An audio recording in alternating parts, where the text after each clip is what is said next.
कैसे हैं आप सभी? मैं उम्मीद करता हूँ कि आप सभी स्वस्थ होंगे, सुरक्षित होंगे और अपने-अपने घरों में होंगे।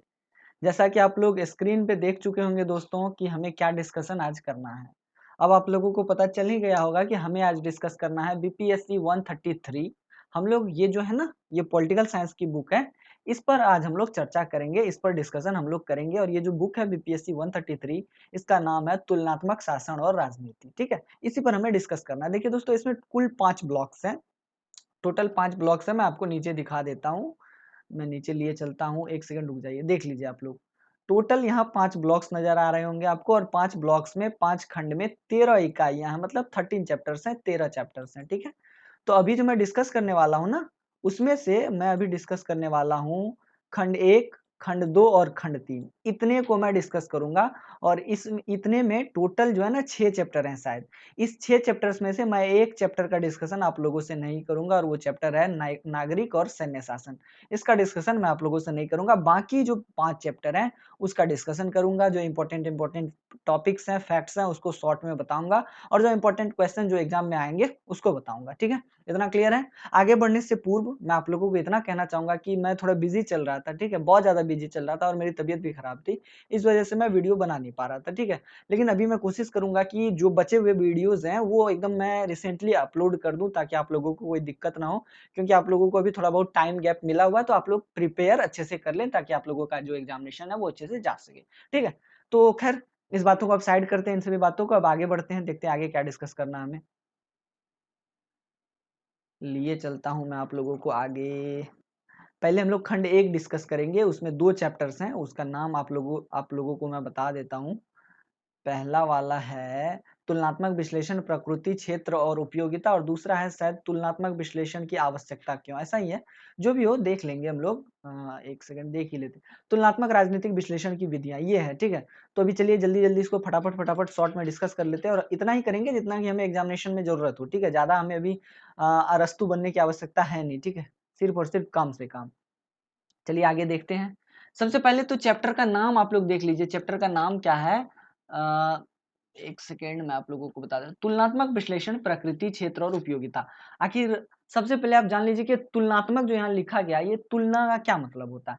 आप लोग सबसे पहले इसको समझ लीजिए। तो ऐसा है कि जैसे कि मान लिया जाए कि तुलना का इंग्लिश अगर हम देखें तो उसका मतलब होता है कंपेयर करना। अब कंपेयर करना क्या है भई? तो देखिए तुलना का मतलब जैसे कि मान लेते हैं एक राम है, ठीक है? और एक श्याम है, दोनों को एक जगह खड़ा कर दिया जाए और आपसे पूछा जाए कि भई इन दोनों में क्या समानताएँ हैं?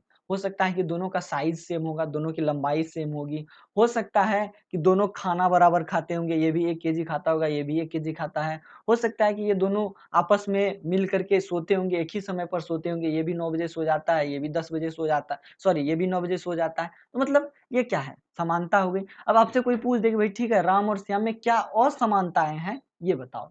तो आप क्या करेंगे? आप ये बता सकते हैं कि राम राम पढ़ने में अच्छा नहीं है, श्याम पढ़ने में अच्छा है।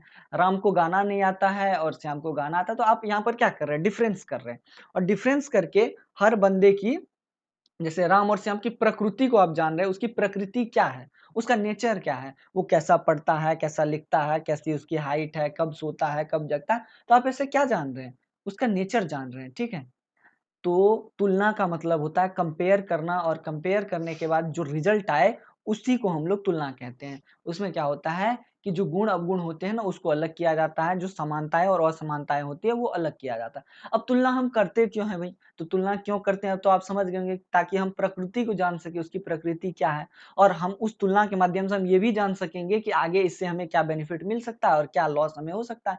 या फिर उस चीज़ की तुलना करके हम ये भी जान सकते हैं कि सामने वाले में क्या क्या चीज़ें और क्या समानताएँ हैं और क्या समानताएँ नहीं है। जैसे राम-श्याम की तुलना आप लोगों ने कर ली, ठीक है? अब आप इतना तो जान गए कि राम कैसा है, श्याम कैसा है। अब आपसे पूछा जाए कि बगल में एक लड़का और मोहन खड़ा है, तो आपसे पूछा जाए कि मोहन के बारे में तुम्हारी क्या राय है? मोहन से क्या-क्या गुण जो है राम और श्याम के मिलते हैं, तो आप क्या करेंगे? ज़ाहिर-सी बात है आप यही करेंगे ना कि राम और श्याम के जो गुण हैं उसको मैच करने की कोशिश करेंगे मोहन के गुण से। तो यही है तुलना। इतना क्लियर हो गया? अब आगे बढ़ते हैं, देखते हैं क्या डिस्कशन हमें करना है। देखिए यहाँ की राजनीति का तुलनात्मक अध्ययन, प्रकृति और विषय क्षेत्र, तुलनाएं, संबंधों की पहचान। देखिए अगर हम बुक के लैंग्वेज में डिस्कस करें ना तो मैं आपको एकदम क्लियर कह देता हूँ, आप कितना भी कोशिश कर ले, आप जो है ना इसको समझ नहीं पाएंगे, समझे। खैर इसमें कुछ ज्यादा पॉइंट है नहीं डिस्कशन के लायक, सीधा सीधा आप तुलना समझ लीजिएगा, राजनीतिक तुलना, राजनीतिक तुलना के बाद आप ये समझ लीजिएगा तुलनात्मक सरकार क्या है, उसकी ऐतिहासिक पृष्ठभूमि क्या है, तो आपका काम चल जाएगा। यहाँ पर एक टॉपिक है तुलनात्मक राजनीति और तुलनात्मक सरकार। देखिए एक बड़े ही बोल की राजनीतिज्ञ हुए, ठीक है, उनमें से उनका नाम था रोनाल्ड चिलकॉट, ठीक है। तो उन्होंने तुलनात्मक राजनीति और तुलनात्मक सरकार में अंतर किया था, वही यहाँ पर दिया गया है। देखिए तुलनात्मक राजनीति और तुलनात्मक सरकार में अगर आपसे अंतर पूछे तो आपको केवल इतना बताना है कि तुलनात्मक राजनीति का क्षेत्र जो है ना वो विस्तृत होता है। इसमें हम राजनीति के सभी क्षेत्रों की या राजनीति के सभी एस्पेक्ट्स की, राजनीति के सभी मुद्दों की तुलना करते हैं, और उसके बाद हम ये देखते हैं कि क्या समानताएं हैं, क्या असमानताएं हैं, किन चीजों पर सुधार की आवश्यकता है, और किन चीजों में जो है ना एकदम कोई कौन सा चीज क्या परफेक्ट है और क्या इम्परफेक्ट है, क्या सही है क्या गलत है, तो हम ये तुलनात्मक राजनीति के माध्यम से जान सकते हैं। लेकिन अगर हम तुलनात्मक सरकार की बात करें तो हम केवल और केवल इसमें क्या करते हैं ना, 2 सरकारों की, 3 सरकारों की, 4 सरकारों की तुलना करते हैं, देश के सरकारों की, राज्य की सरकारों की। हम उसमें देखते हैं कि किस राज्य के सरकार में क्या कमियां हैं, किस राज्य के सरकार में क्या खूबियां हैं, हम बस इतना ही जान के छोड़ देते हैं, वो तुलनात्मक सरकार हो गई, ठीक है। अगर हम तुलनात्मक राजनीति की बात करें तो इसमें सरकारी, गैर सरकारी सभी प्रकार के संगठन, संस्थान आते हैं, जिनकी तुलना हम करते हैं, और हम ये जानते हैं कि आखिर इससे हमें क्या फायदा है, क्या लाभ है, इसमें इस संस्थान के अंदर, संगठन के अंदर क्या कमियां हैं, क्या त्रुटियां हैं, किसमें सुधार लाया जा सकता है। तो इस तरह से हम कह सकते हैं कि तुलनात्मक राजनीति जो है ना एक विस्तृत क्षेत्र होता है, जबकि तुलनात्मक सरकार का क्षेत्र जो है वो सीमित होता है। इतना क्लियर, आगे बढ़ते हैं।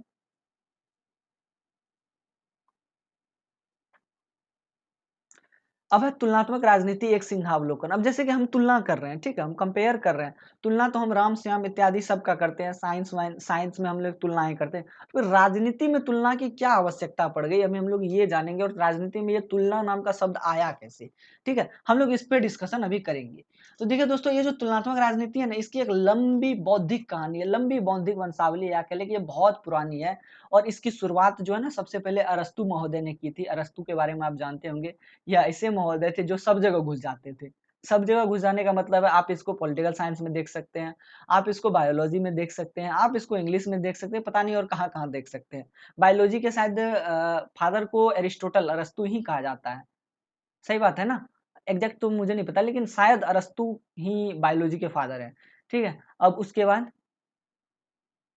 उसके बाद देख लीजिए, इंग्लिश की बात कर लेते हैं। इंग्लिश में भी एक बीईजीसी 134 अगर किसी का हो, तो वहाँ पर मैंने प्लॉट बताया था, ठीक है?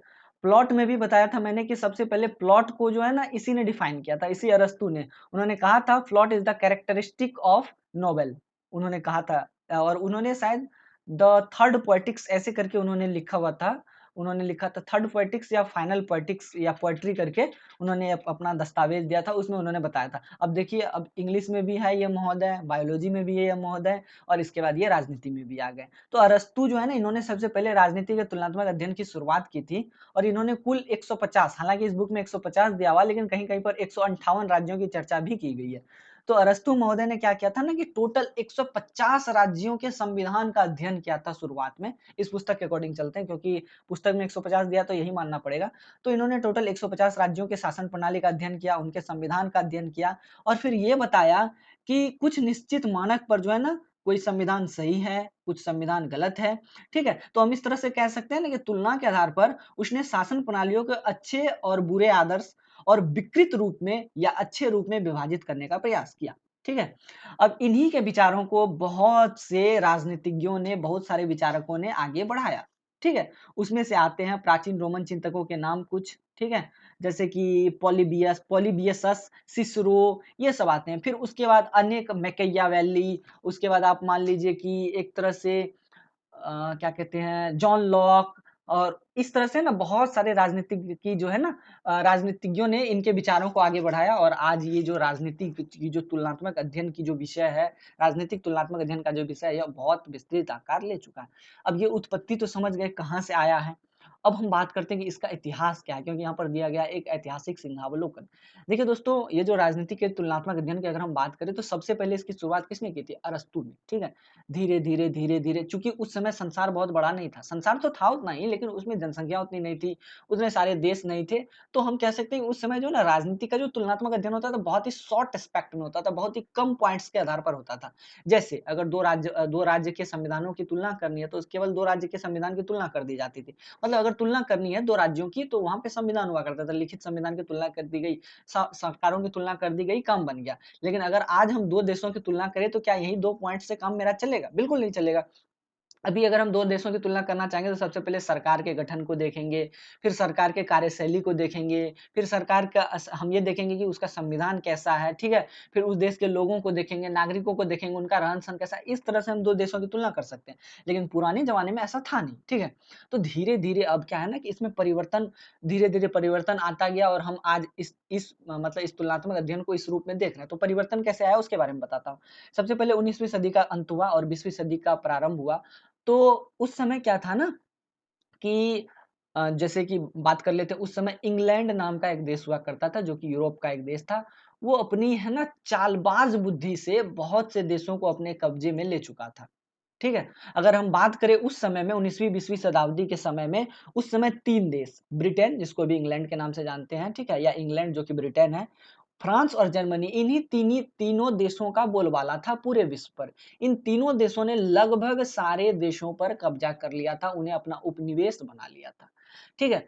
अब अगर हम मान लिया जाए कि तुलना करते हैं, चूँकि इन्हीं तीनों देशों ने सारे विश्व के लगभग सभी देशों को कब्ज़ा रखा है, तो सारे देशों की शासन पद्धतियाँ तो लगभग बराबर ही होगी ना।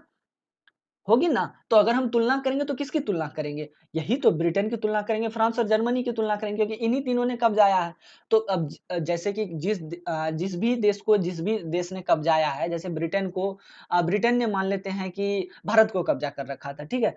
और फ्रांस को मान लेते हैं कि फ्रांस ने क्या किया था, मान लेते हैं कि अमेरिका पे कब्ज़ा कर रखा था। अब अगर हम अमेरिका और भारत की तुलना करें, तो हम किसकी तुलना करेंगे? इनडायरेक्टली हम फ्रांस और ब्रिटेन के तौर तरीकों की ही तो तुलना करेंगे, क्योंकि दोनों देशों पर कब्ज़ा तो किसी और ने कर रखा है।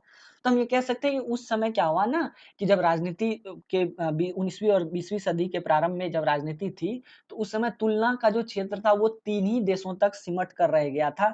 तो हम ये कह सकते हैं कि उस समय भी है ना तुलना का या विश्लेषण जो है ना, वो अपने वास्तविक रूप में हमारे सामने नहीं था। ठीक है? और हम ये कह सकते हैं कि उस समय हम बड़ी संख्या में राष्ट्रों का विश्लेषण नहीं कर सकते थे, तो हम इस तरह से कह सकते हैं कि उस समय जो है ना, राजनीति के तुलनाकरण को वैध नहीं माना जा सकता था। इतना क्लियर हो गया? अब आगे बढ़ते हैं, राजनीति के तुलनात्मक अध्ययन की उत्पत्ति। अब आगे बताता हूँ मैं कि आगे फिर कैसे ये विस्तृत हुआ। मैं थोड़ा स्लाइड नीचे कर दूँ। यही मैं बता रहा था अभी 19वीं सदी का अंत और 20वीं सदी का प्रारंभ। अब आगे बढ़ते हैं द्वितीय विश्व युद्ध और उसके पश्चात। अब जैसे कि आपको पता होगा कि द्वितीय विश्व युद्ध हुआ 1914 से 1918 तक, प्रथम विश्व युद्ध हुआ था, पता होगा। 1939 से 1944 तक शायद 1939 से 1945 या 44 तक द्वितीय विश्व युद्ध हुआ था, ठीक है? अब एग्ज़ैक्ट आप लोग डेटा देख लीजिएगा, मैं थोड़ा बहुत कन्फ्यूज़ हो गया हूँ। अब देखिए इसके बाद की बात करता हूँ। अब जैसे ही द्वितीय विश्व युद्ध हुआ ना, तो जो छोटे-छोटे देश थे ना, वो अब धीरे-धीरे ब्रिटेन, फ्रांस और जर्मनी के चुंगल से आज़ाद होने लगे। उसमें हमारा देश भारत भी था, भारत भी ब्रिटेन के कब्ज़े में था, आप लोगों को पता होगा। उसके बाद जो छोटे-छोटे देश अलग हुए, जैसे लैटिन अमेरिका अलग हुआ, उसके बाद कस्तूनुतुनिया, उसके बाद आप देख लीजिए कि एक तंजानिया, उसके बाद जर्मनी और उसके बाद आप ये देख लीजिए यूक्रेन, ये सब छोटे-छोटे देश हैं ना, धीरे-धीरे अब इन तीनों देशों के चुंगल से आज़ाद होने लगे। अब तीनों देशों के चुंगल से जब ये आज़ाद होने लगे, तो अब इसके सामने एक चुनौती आई। चुनौती क्या आई कि अब इनको अपनी अर्थव्यवस्था स्थापित करनी थी, ठीक है? अब ये अपनी अर्थव्यवस्था कैसे स्थापित करेंगे? तो अब चूँकि इनको अपनी अर्थव्यवस्था स्थापित करनी थी, तो अब इन्होंने अध्ययन करना शुरू किया। अलग-अलग देशों का अध्ययन किया, जो नए देश आज़ाद हुए थे, जो पुराने देश थे, ब्रिटेन ब्रिटेन हो गया, फ्रांस हो गया, जर्मनी हो गया, तो जो छोटे-छोटे देश जो आज़ाद हुए, अब सब एक-दूसरे का अध्ययन करने लगे। फिर उसके बाद तीनों जो बड़े-बड़े देश थे, जिन्होंने एक-दूसरे पर कब्ज़ा कर रखा था, उनका अध्ययन होने लगा। धीरे-धीरे क्या हुआ ना कि राजनीति की जो तुलनात्मक शक्ति है ना, उसका विस्तार होने लगा, क्योंकि अब नए-नए टॉपिक्स जुड़ते गए। अलग-अलग एस्पेक्ट में जो है ना, क्या होने लगा कि राजनीति की तुलना होने लगी। ठीक है? तो हम इस तरह से कह सकते हैं कि इस तरह से जो है ना राजनीति की जो तुलनात्मक शक्ति है या राजनीति का जो तुलनात्मक स्वरूप है, उसका विस्तार हमें देखने को मिलता है। तो इतना क्लियर हो गया। अब धीरे-धीरे क्या हुआ, चूँकि देश आज़ाद होने लगे, अब चर्चा किस पे होने लगी कि अब कैसे राजनीतिक दल का निर्माण हो, कैसे चुनाव हो, फिर उसके बाद कैसे एक-दूसरे के हित को साधा जाए, कैसे देश के अंदर जो एक-दूसरे के निजी हित है उसको कैसे सही साधा जाए, फिर मतदान कैसे हो, सार्वभौम व्यस्क मताधिकार क्या क्या क्या रूपरेखा हो, उसे कैसे मतलब लोगों के लिए लागू किया जाए, फिर लोगों की मनोवृत्ति जो बदल रही थी उसका अध्ययन किया जाने लगा। तो अलग-अलग नए-नए टॉपिक्स जो है ना शामिल होने लगे धीरे-धीरे तुलनात्मक राजनीति में, और जैसे-जैसे ये धीरे-धीरे अलग-अलग जो चीज़ें हैं वो लागू होती गई, और जो राजनीति का तुलनात्मक स्वरूप है ना वो विकसित होने लगा। तो हम धीरे-धीरे ये देखते हैं कि 1960 की अवधि के आसपास तुलनात्मक राजनीति जो है ना यह विकास की पराकाष्ठा पर पहुँच गया, मतलब सबसे ऊपर चला गया ये। और उसके बाद तुलनात्मक राजनीति को राजनीति विज्ञान का एक हिस्सा मान लिया गया। इतना क्लियर हुआ? अब देखिए, अब जैसे देश आज़ाद होने लगे, फिर अपने आप को विकसित, विकासशील इत्यादि में मतलब तब्दील करने लगे, देश विकसित होने लगे, कुछ देश विकासशील हुए, मतलब विकास की दिशा में आगे बढ़ रहे हैं। जैसे कि भारत भी एक विकासशील देश है, यह भी पूर्ण विकसित नहीं है, विकासशील है, विकास कर रहा है, अल्प विकसित देश हुए, ठीक है, पूर्ण विकसित देश हुए। उसके बाद कह सकते हैं मैंने अभी क्या बताया, विकसित और विकासशील, अल्प विकासशील देश हुए, ऐसे अलग-अलग टॉपिक्स पे है ना, फिर अब डिस्कशन होने लगा। अलग-अलग देश की उत्पत्ति होने लगी, अलग-अलग तरीके के विकास हमें हमारे हमारे सामने आए, हमें अलग-अलग तरह के विकास को पढ़ने का मौका मिलने लगा, अलग-अलग विचारक जो है अलग-अलग तरीके से इसको डिफाइन करने लगे। तो इस तरह से क्या हुआ ना कि ये राजनीतिक विज्ञान का जो या राजनीति का जो तुलनात्मक स्वरूप है, विस्तृत होता गया। इतना क्लियर हो गया? समझ में आ गया? अब आगे बढ़ते हैं।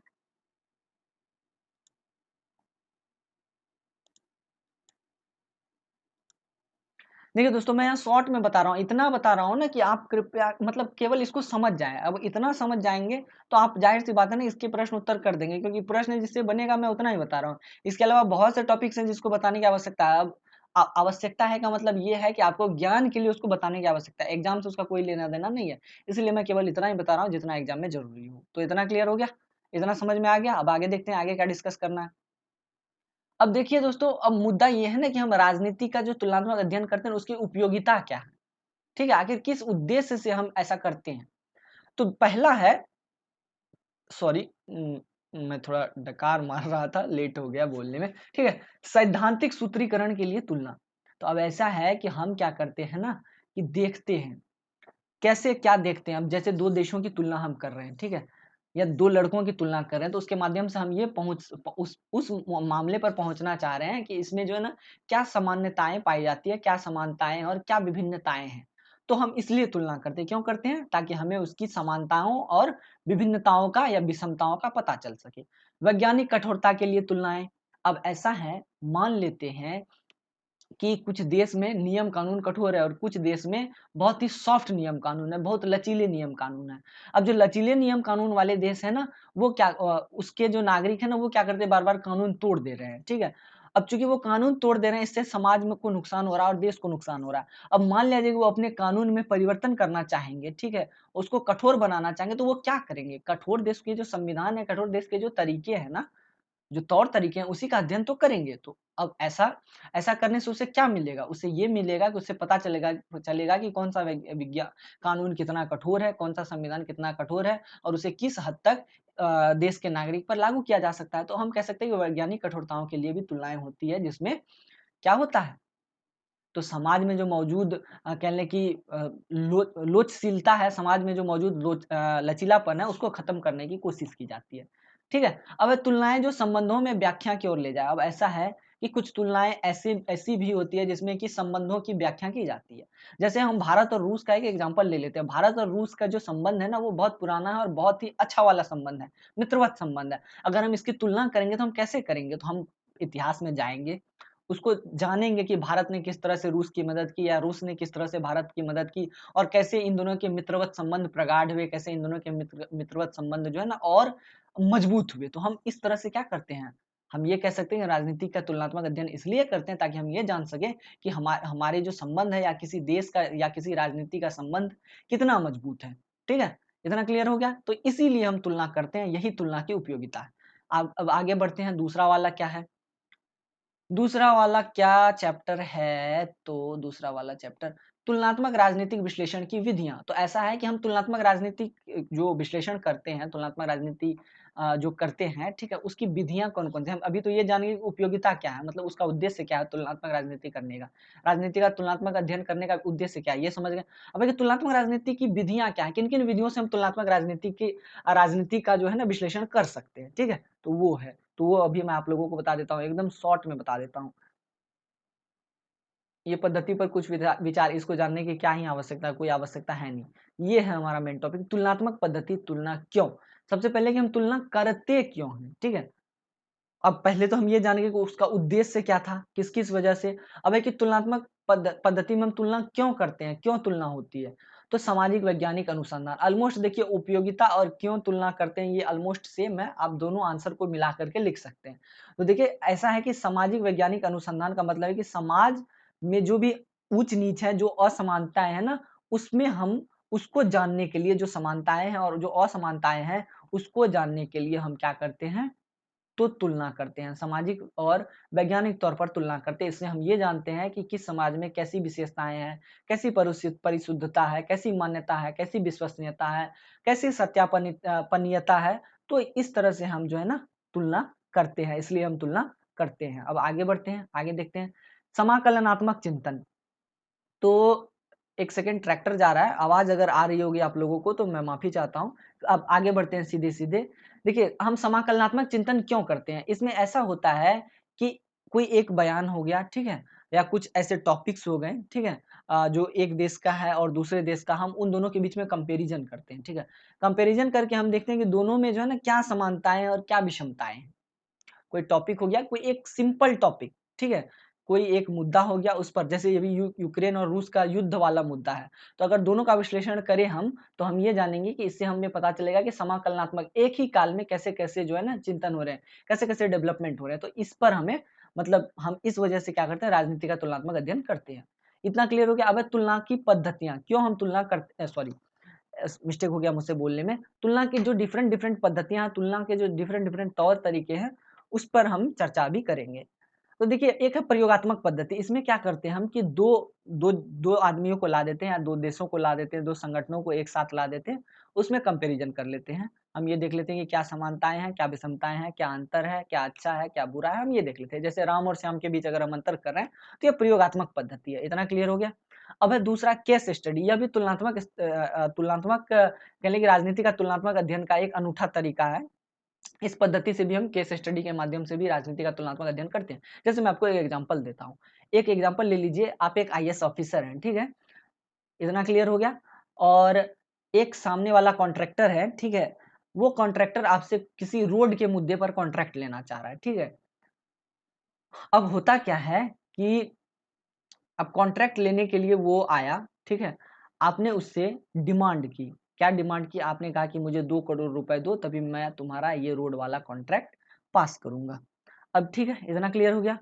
अब वो बेचारे के पास 2 ऑप्शन है, या तो पैसा दे कर के वो सीधे कॉन्ट्रैक्ट ले ले, ठीक है?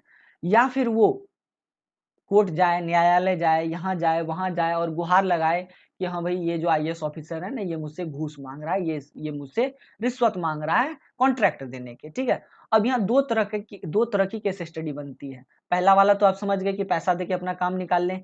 अब दूसरा वाला ये है कि अगर आप पैसा देके काम निकाल रहे हैं, तो इसका मतलब है कि आप समाज से धोखाधड़ी कर रहे हैं। बिल्कुल कर रहे हैं।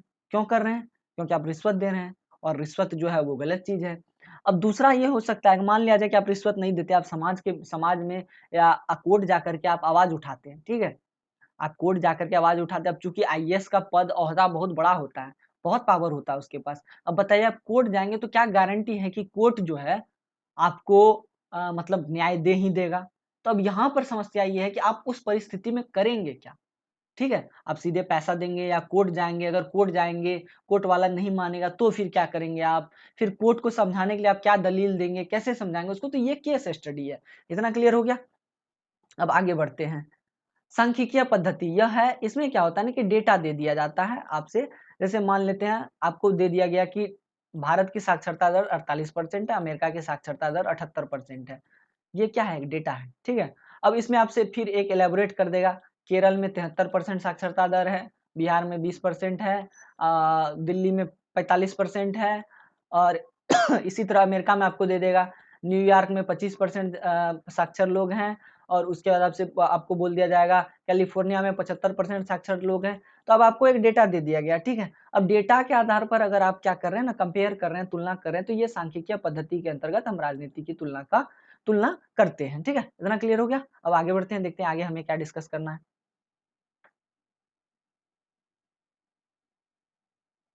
ध्यान केंद्रित तुलनाएं, देखिए दोस्तों, ये अक्सर क्या है ना, छोटे देशों की तुलना के लिए किया जाता है, ठीक है। अब एक दो राष्ट्रों की अगर तुलना करनी है ना, तो हम ध्यान केंद्रित तुलना करते हैं। अब ध्यान केंद्रित तुलना का क्या मतलब है भाई? मतलब ये है कि कुछ मुख्य मुद्दे हैं, ठीक है, उसी पर अगर हम तुलना कर रहे हैं, जैसे अभी मैंने आपको बताया, जैसे भारत और अमेरिका की शिक्षा संबंधी तुलना के बारे में अगर हमें देखना है, भारत की शिक्षा का क्या हाल है और अमेरिका की शिक्षा का क्या हाल है, तो हम शिक्षा रिलेटेड तुलना ही तो कर रहे हैं ना। तो वो क्या होगा, ध्यान केंद्रित तुलनाओं के अंतर्गत आएगा, जिसमें सिर्फ और सिर्फ शिक्षा पर तुलना भी। अगर हम वही प्रयोगात्मक पद्धति की बात करें, तो प्रयोगात्मक पद्धति में सारी चीजों पर तुलना होगी। अगर दो देशों के बीच तुलना हुई, तो शिक्षा पे तुलना होगी, जीडीपी पे, और उसके बाद आर्थिक विकास दर, फिर उसके बाद मुद्रास्फीति, फलाना ढिमकाना, सारी चीजों पर तुलना की, वो होगी प्रयोगात्मक विधि। अगर हम एकाध पॉइंट पर तुलना कर रहे हैं, तो वो होगी ध्यान केंद्रित विधि। सांख्यिकीय विधि समझ गए आप, वैसी विधि जिसमें हम क्या करते हैं, डेटा के माध्यम से तुलना करते हैं। केस स्टडी समझ गए आप। ऐतिहासिक पद्धति का मतलब है कि किसी दो देशों, दो से अधिक देशों, दो से अधिक संगठनों का अगर हम ऐतिहासिक विश्लेषण करते हैं, हम ये देखते हैं कि इतिहास में उसके साथ क्या घटनाएं घटित हुई और वर्तमान में क्या घटनाएं घटित हो रही है, तो वो हम ऐतिहासिक पद्धति के माध्यम से राजनीति की तुलना करते हैं, ठीक है। जैसे अगर हम बिहार की बात कर ले, बिहार में पहले की राजनीति कुछ और थी, क्योंकि बिहार उस समय स्वतंत्र नहीं था। मैक्सिमम जो शासन चलता था वो इंग्लैंड से चलता था, लेकिन अभी वो परिस्थितियां बदल गई हैं। अब हमारा देश का अपना संविधान है, हमारे देश की अलग शासन पद्धति है, इंग्लैंड की अलग है। तो अगर हम ऐतिहासिक विश्लेषण करें, तो हम इस तरह से कर सकते हैं। इतना क्लियर हो गया? आगे बढ़ते हैं, देखते हैं आगे क्या है। आगे सारांश है, आगे मतलब कुछ भी नहीं है, कुछ भी डिस्कस हमें नहीं करना है, ठीक है। अब आगे देख लेते हैं, आगे क्या है।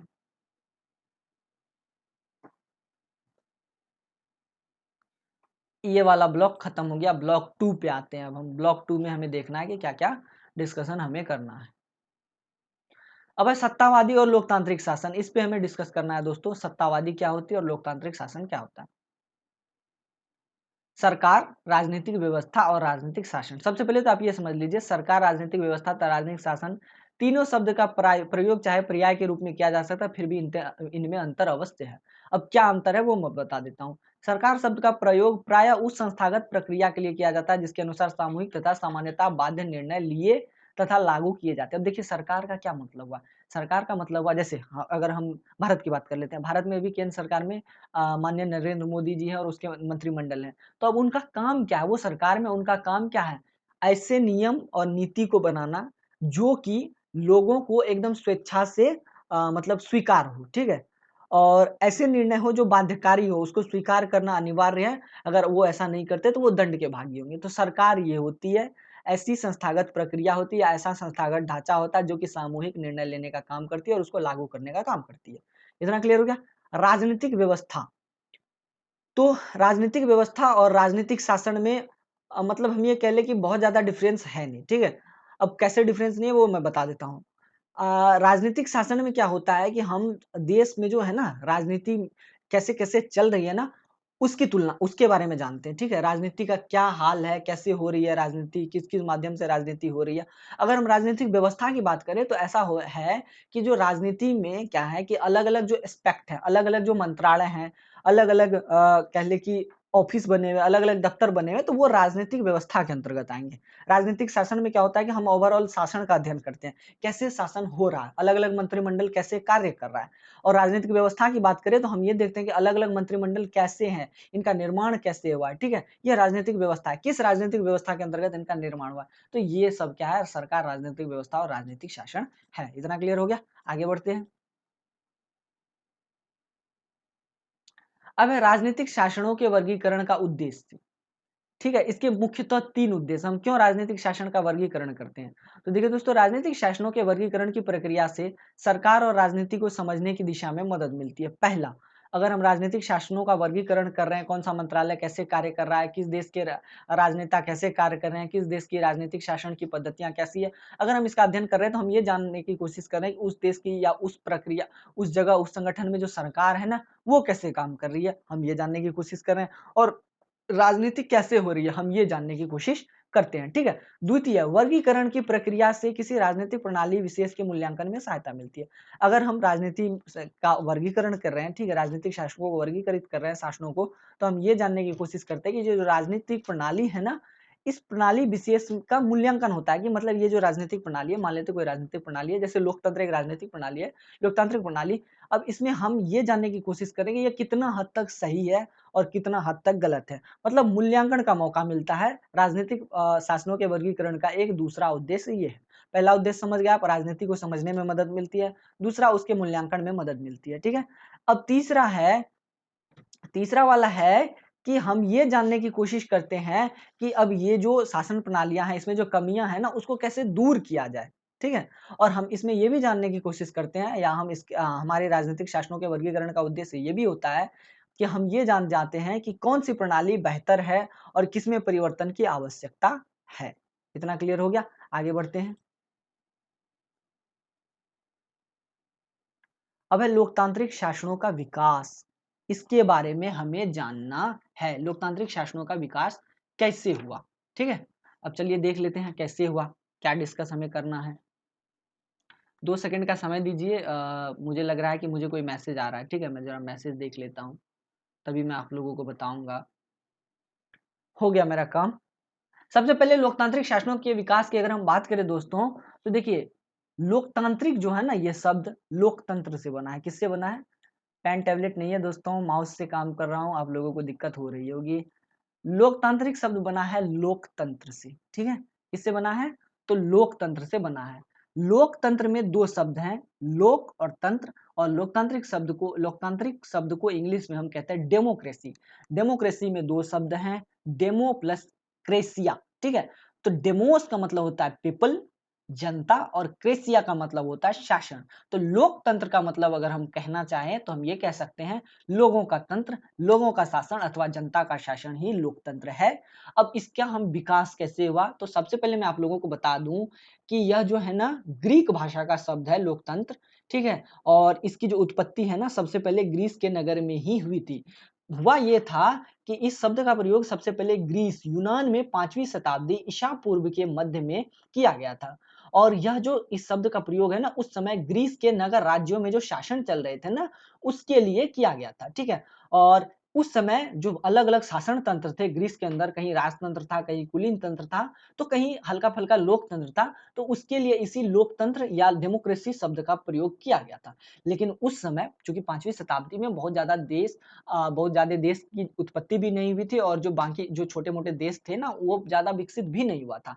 तो उस समय सार्वजनिक व्यस्क मताधिकार, उसके बाद सार्वभौम व्यस्क मताधिकार, ऐसे शब्द नहीं थे। ठीक है। तो उस समय ये समस्या थी कि ये जो लोकतांत्रिक शासन है ना, इसको वास्तव में लोकतंत्र माना जाए या नहीं माना जाए। आज भी अलग-अलग जो वैचारिक विचारक हैं ना, जो राजनीतिज्ञ हैं, वो नहीं मानते हैं कि उस समय का जो शासन था वो लोकतांत्रिक शासन था। ठीक है। लेकिन शब्द की उत्पत्ति वहाँ से हुई है, तो हमें उसके के बारे में जानना ज़रूरी है। ठीक है। क्योंकि लोकतंत्र की हमने अभी तुरंत बताया आप लोगों को, लोकतांत्रिक शब्द या लोकतंत्र या डेमोक्रेसी शब्द का सबसे पहला प्रादुर्भाव या सबसे पहले उत्पत्ति कहाँ हुई थी? ग्रीस में हुई थी। ठीक है। यह एक ग्रीक वर्ड है। अब आगे बढ़ते हैं। आगे मैं आप लोगों को बताता हूँ कि धीरे-धीरे क्या हुआ ना, कि जैसे-जैसे अलग-अलग जो छोटे-बड़े देश थे आज़ाद होने गए, या जिन देशों की उत्पत्ति होने लगी, तो वो अलग-अलग तरीके से अपने शासन तंत्र को स्थापित करने की कोशिश करने लगी। धीरे-धीरे क्या हुआ कि सार्वभौमिक व्यस्क मताधिकार, ऐसे-ऐसे शब्दों की उत्पत्ति हुई, लोगों के जीवन में परिवर्तन आया। ठीक है। अब जैसे-जैसे लोगों के जीवन में परिवर्तन आया, उसके साथ ही ये लोकतंत्र शब्द या लोकतंत्र नामक जो नाम की जो बला है ना, ये धीरे-धीरे फैलने लगी।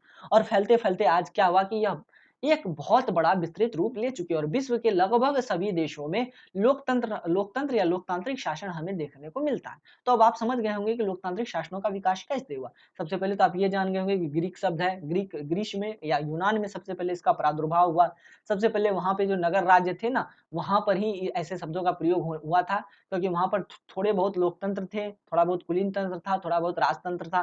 फिर लेकिन वहाँ पर लोकतंत्र को वास्तविक लोकतंत्र नहीं माना जा सकता, ऐसा अभी के विचारक कहते हैं, क्योंकि क्योंकि वहां उस समय सार्वभौमिक व्यस्त मताधिकार नहीं था। केवल उन्हीं लोगों को मत देने का अधिकार था जो कि अमीर तबके के थे या फिर कह लें कि 21 वर्ष से ज़्यादा के थे या शायद 25 वर्ष से ज़्यादा के थे, और ऐसी भी क्राइटेरिया थी कि जो कामगार नागरिक होंगे उन्हीं को लोकतंत्र में वोट देने का अधिकार होगा। ऐसी चीज़ें थी, ठीक है? लेकिन धीरे-धीरे नए-नए देशों की उत्पत्ति हुई, नए-नए देशों की उत्पत्ति के साथ नए-नए शब्द गढ़ते गए, लोकतंत्र और अधिक सुदृढ़ होता गया और धीरे-धीरे हमारे सामने ये लोकतंत्र हमें देखने को मिलता है। इस रूप में हमारे सामने आकर क्या हुआ? उपस्थित हो गया। इतना क्लियर हो गया? अब आगे बढ़ते हैं, देखते हैं आगे क्या है।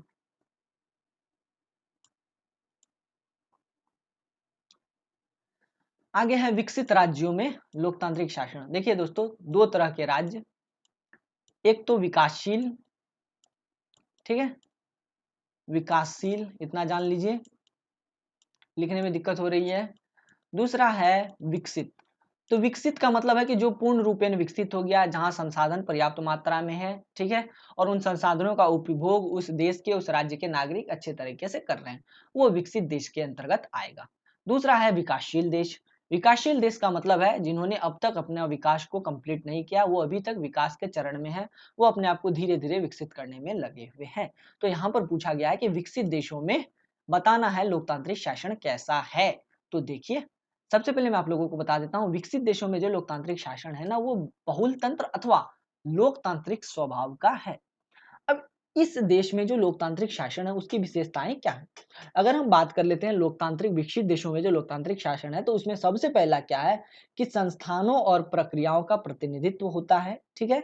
उसके बाद सार्वभौमिक व्यस्त मताधिकार, ऐसे वाले जो मताधिकार के जो कह लें कि अधिकार हैं, वो नागरिकों को प्राप्त है, महिलाओं को प्राप्त है, पुरुषों को प्राप्त है। और इस देश में जो, इन देशों में जो लोकतांत्रिक शासन है, वहाँ पर क्या है कि निश्चित समय के लिए चुने गए नागरिकों को क्या होता है, सार्वजनिक पद दिए जाते हैं। जैसे कि अगर कोई प्रधानमंत्री है देश में, ऐसे देशों में, या कोई राष्ट्रपति है, तो ऐसा नहीं है कि वो जीवन भर के लिए रहेगा, ऐसा नहीं है। उसकी एक निश्चित अवधि होगी, उस निश्चित अवधि के अंदर ही उसको सारे काम करने हैं, उसके बाद उसको देश की जो जनता है वो बर्खास्त कर देगी और उसके जगह पर नए नागरिक को वह पद सौंपा जाएगा। मतलब ये कह सकते हैं कि पद अस्थायी रहता है, लेकिन नागरिक वहां पर अस्थायी नहीं होता है। चुने गए नागरिक होते हैं जो कि कुछ समय के लिए ही वहां पर बैठते हैं। अगर हम विकसित देशों में लोकतांत्रिक शासन की बात करें, तो यहाँ राजनीतिक दल होते हैं, और ये राजनीतिक दल सत्ता प्राप्त करने हेतु, पद को प्राप्त करने हेतु आपस में प्रतिस्पर्धा करते हैं, और फिर क्या करते हैं, तो एक तरह से सत्ता पाते हैं, ठीक है, इतना क्लियर है। और ऐसे देशों में जो लोकतंत्र होता है, वहां पर एक विपक्ष भी होता है जो सरकार पर लगाम लगाने की कोशिश करता है, या कह ले कि शासन पर लगाम लगाता है, और गलत चीजों पर, या कह ले कि सरकार की या फिर कह ले कि शासन की मनमानी पर अंकुश लगाता है। इतना क्लियर हो गया। और समाज में अलग अलग लोग, अलग अलग तबके के लोग होते हैं, और वो क्या करते हैं, अलग अलग जो लोगों को अलग अलग मुद्दों पर अपना मत देते हैं। उन्हें इतनी स्वतंत्रता होती है कि वो अपने मत का प्रयोग किसी के लिए भी कर सकते हैं। यही है विकसित राज्यों में लोकतांत्रिक शासन। आगे है कि आधुनिक लोकतंत्र की, या कह लें कि विकसित देशों में जो लोकतंत्र है उसकी विशेषता यह भी है कि इनमें अनेक स्वायत्त संघ और संगठन का निर्माण हो सकता है। जो जैसे मर्जी चाहे संगठन का निर्माण कर सकता है। इतना क्लियर हो गया, ठीक है। और उसी तरह जो है ना, कुछ ऐसे भी लोकतांत्रिक शासन है विकसित देशों में या विकसित राज्यों में जहां पर सत्ता केंद्रीकृत है, या फिर कहीं पर ऐसे शासन है जहां पर सत्ता गैर केंद्रीकृत है, या कहीं पर ऐसे भी शासन है जहां पर सत्ता विकेंद्रीकृत है। अब गैर केंद्रीकृत, केंद्रीकृत और विकेंद्रीकृत क्या है, उसके बारे में मैं आप लोगों को आगे बताऊंगा, ठीक है। इतना क्लियर हो गया। अब आगे चलते हैं, देखते हैं आगे क्या डिस्कस करना है। अब आपसे पूछेगा विकसित देशों में, विकसित राज्यों में लोकतांत्रिक शासन कैसा है, तो आप लोग आराम से बता दीजिएगा ना, कोई दिक्कत नहीं है। अब विकासशील देशों में या विकासशील राज्यों में लोकतांत्रिक शासन, तो विकासशील राज्यों का लोकतांत्रिक शासन कैसा है? तो देखिए दोस्तों, मैक्सिमम विकासशील राज्य जो कि अभी विकास को कंप्लीट नहीं किए हैं, अभी भी विकास के चरण में है, अपने आप को विकसित करने में लगे हुए, तो वो उनका जो उदय है ना, सबसे पहले ऑलमोस्ट द्वितीय विश्व युद्ध के बाद हुआ था। क्योंकि द्वितीय विश्व युद्ध से पहले अधिकतर देश जो है ना, वो किसके गुलाम थे, या तो ब्रिटेन के, या तो फ्रांस के, या फिर शायद जर्मनी था, शायद जर्मनी ही था। एक सेकंड में कंफर्म बता देता हूँ, एक सेकेंड, जस्ट 1 मिनट।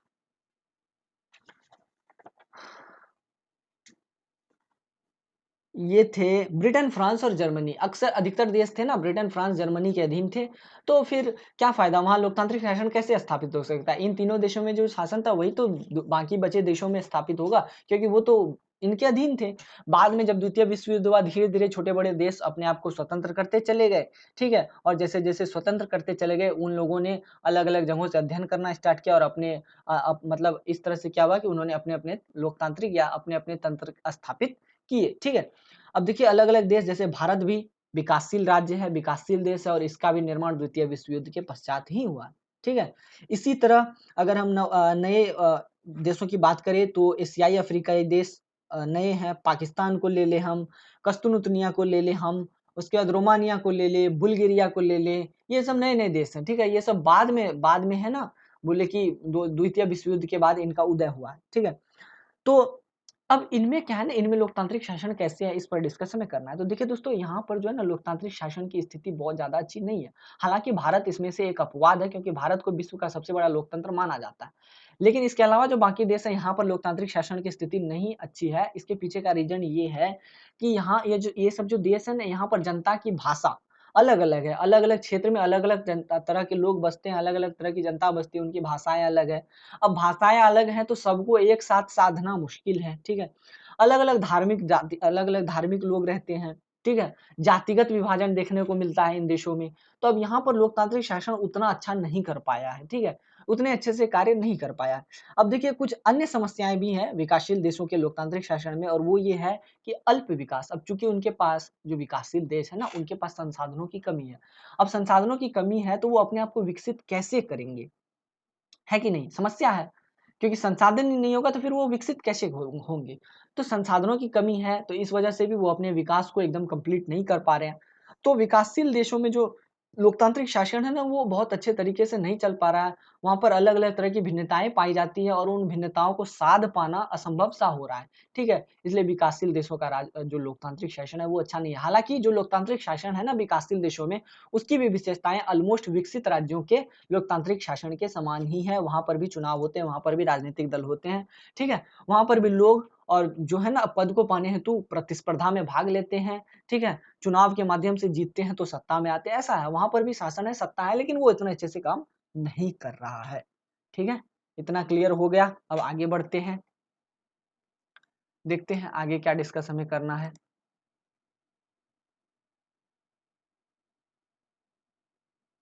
आगे है अधिनायकवादी शासन की पद्धति। हालाँकि ये जो टॉपिक है ना, ये थोड़ा उल्टा-सा कर दिया है। उल्टा कैसे कर दिया है? अधिनायकवादी शासन जो है ना, ये सर्वाधिकारवादी शासन का एक हिस्सा है। किसका हिस्सा है? तो सर्वाधिकारवादी शासन का। आप लोग जान लीजिए सर्वाधिकार, ठीक है? इस शासन का हिस्सा है। सबसे पहले तो आप लोग इसको समझ लीजिए। सर्वाधिकार का मतलब क्या हुआ? सर्वाधिकार का अगर हम इसको संधि विच्छेद करें, ये हो गया सर्वाधिकार मतलब सब पे अधिकार, ठीक है? सारी चीज़ों पे अधिकार। इस तरह की जो शासन पद्धति है ना, वो क्या है? सर्वाधिकारवादी शासन पद्धति है। इसके 2 प्रकार होते हैं। पहला होता है अधिनायकवादी शासन पद्धति, दूसरा होता है साम्यवादी शासन पद्धति। अधिनायकवादी जो शासन पद्धति है ना, ये लोकतंत्र के विपरीत व्यवस्था होती है। ये अब अधिनायकवादी जो शासन पद्धति है, ये 2 तरह का होता है। पहला तो पूर्ण तानाशाही या जिसे हम एक नायकवाद कहते हैं। दूसरी सैन्य तानाशाही। अब दोनों के बारे में मैं आप लोगों को बताता हूँ। अब जैसे देख लीजिए अधिनायकवादी शासन पद्धति का मतलब होता है कि इसमें कोई एक नायक होगा, ठीक है? कोई एक ही आदमी होगा, वह पूरे देश भर में, पूरे राज्य भर में शासन करेगा।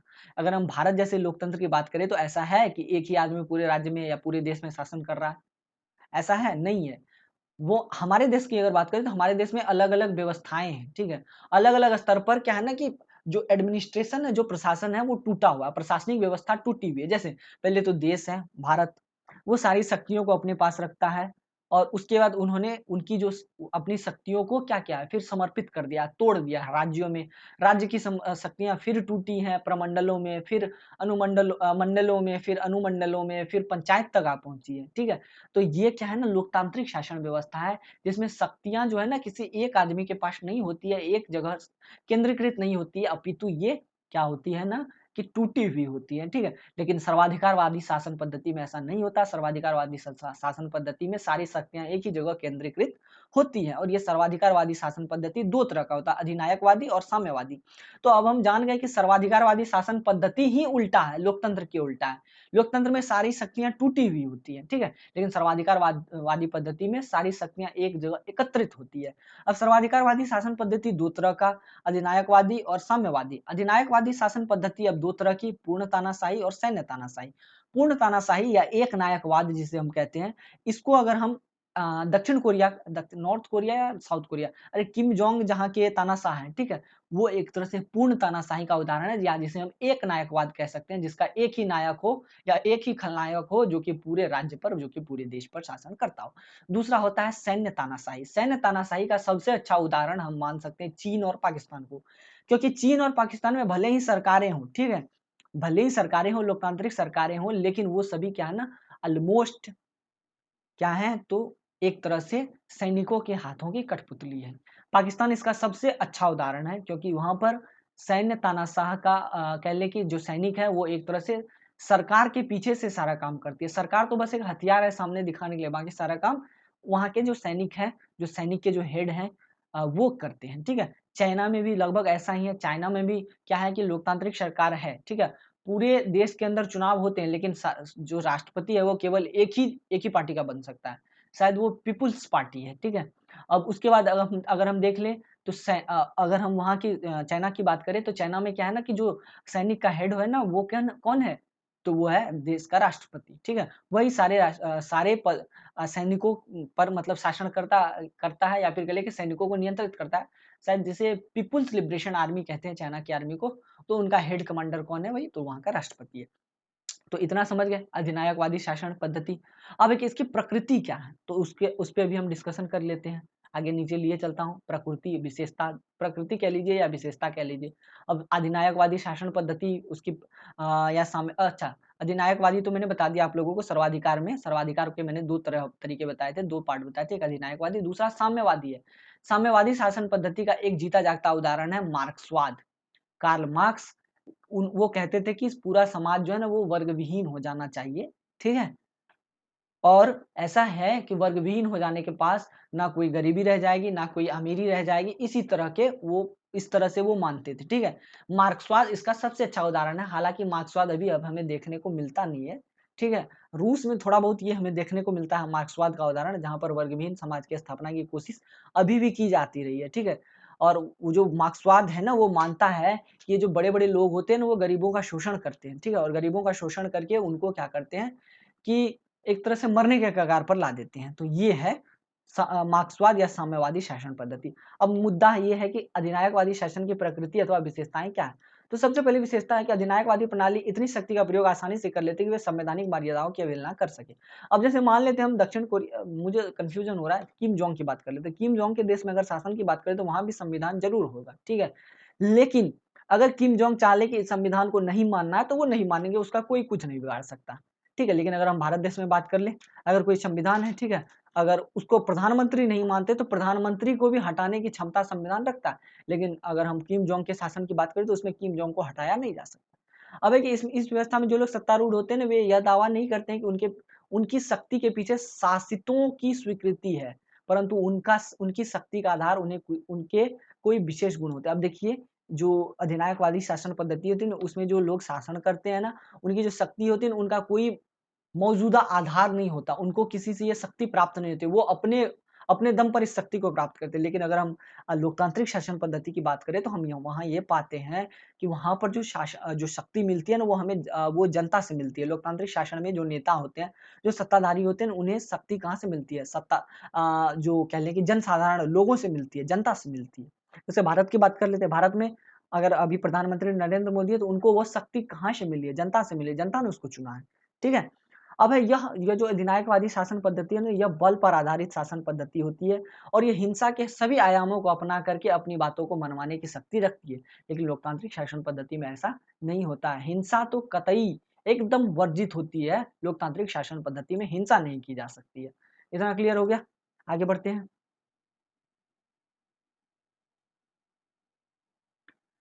आगे है जनता की, हाँ, अधिनायकवादी देश अन्य देशों के साथ अपने संबंधों में भी बल प्रयोग का सहारा लेते हैं। अगर कोई अधिनायकवादी देश है, जैसे कि किम जोंग है, उन्होंने क्या किया है ना कि अपने संबंधों को तोड़ने के लिए, अन्य देशों से अपने संबंधों को तोड़ने के लिए शायद ऐसा सिस्टम विकसित किया है कि वो देश जल्दी है ना गूगल के मैप पर दिखता नहीं है, ठीक है? तो उन्होंने ऐसा विकसित किया है। तो हम ये कह सकते हैं कि अधिनायकवादी शासन पद्धति के अंतर्गत जो सत्ताधारी होता है ना, वो किसी भी हद तक बल का सहारा ले सकता है और अन्य देशों के साथ संबंध स्थापित करने में भी वो बल का सहारा ले सकता है, ठीक है? अब है यह शासन व्यवस्था जनता की सीमित तथा अत्यंत कम राजनीतिक पहल पर आधारित होता है। अब जैसे हम लोकतांत्रिक राजनीति की बात करें तो जैसे अभी रिसेंट में उत्तर प्रदेश में चुनाव हुआ, मान लेते अगर हम उसमें जनता हिस्सा ही ना लेती, ठीक है? या जनता का बहुत सीमित रोल होता, अगर 25% जनता का रोल होता, 75% सरकार का रोल होता, तो क्या उस तरह से मतलब कह सकते हैं कि उस तरह से शासन सत्ता स्थापित होती क्या? अगर कह लेते कि विधानसभा का निर्माण होता क्या? नहीं होता। तो लोकतांत्रिक शासन व्यवस्था में जनता की जो है ना भागीदारी बहुत ज़्यादा होती है, लेकिन अगर अधिनायकवादी शासन पद्धति की बात करें तो यहाँ पर क्या होती है ना जनता की भागीदारी या तो सीमित होती है या फिर बहुत कम होती है। ठीक है? इतना क्लियर हो गया?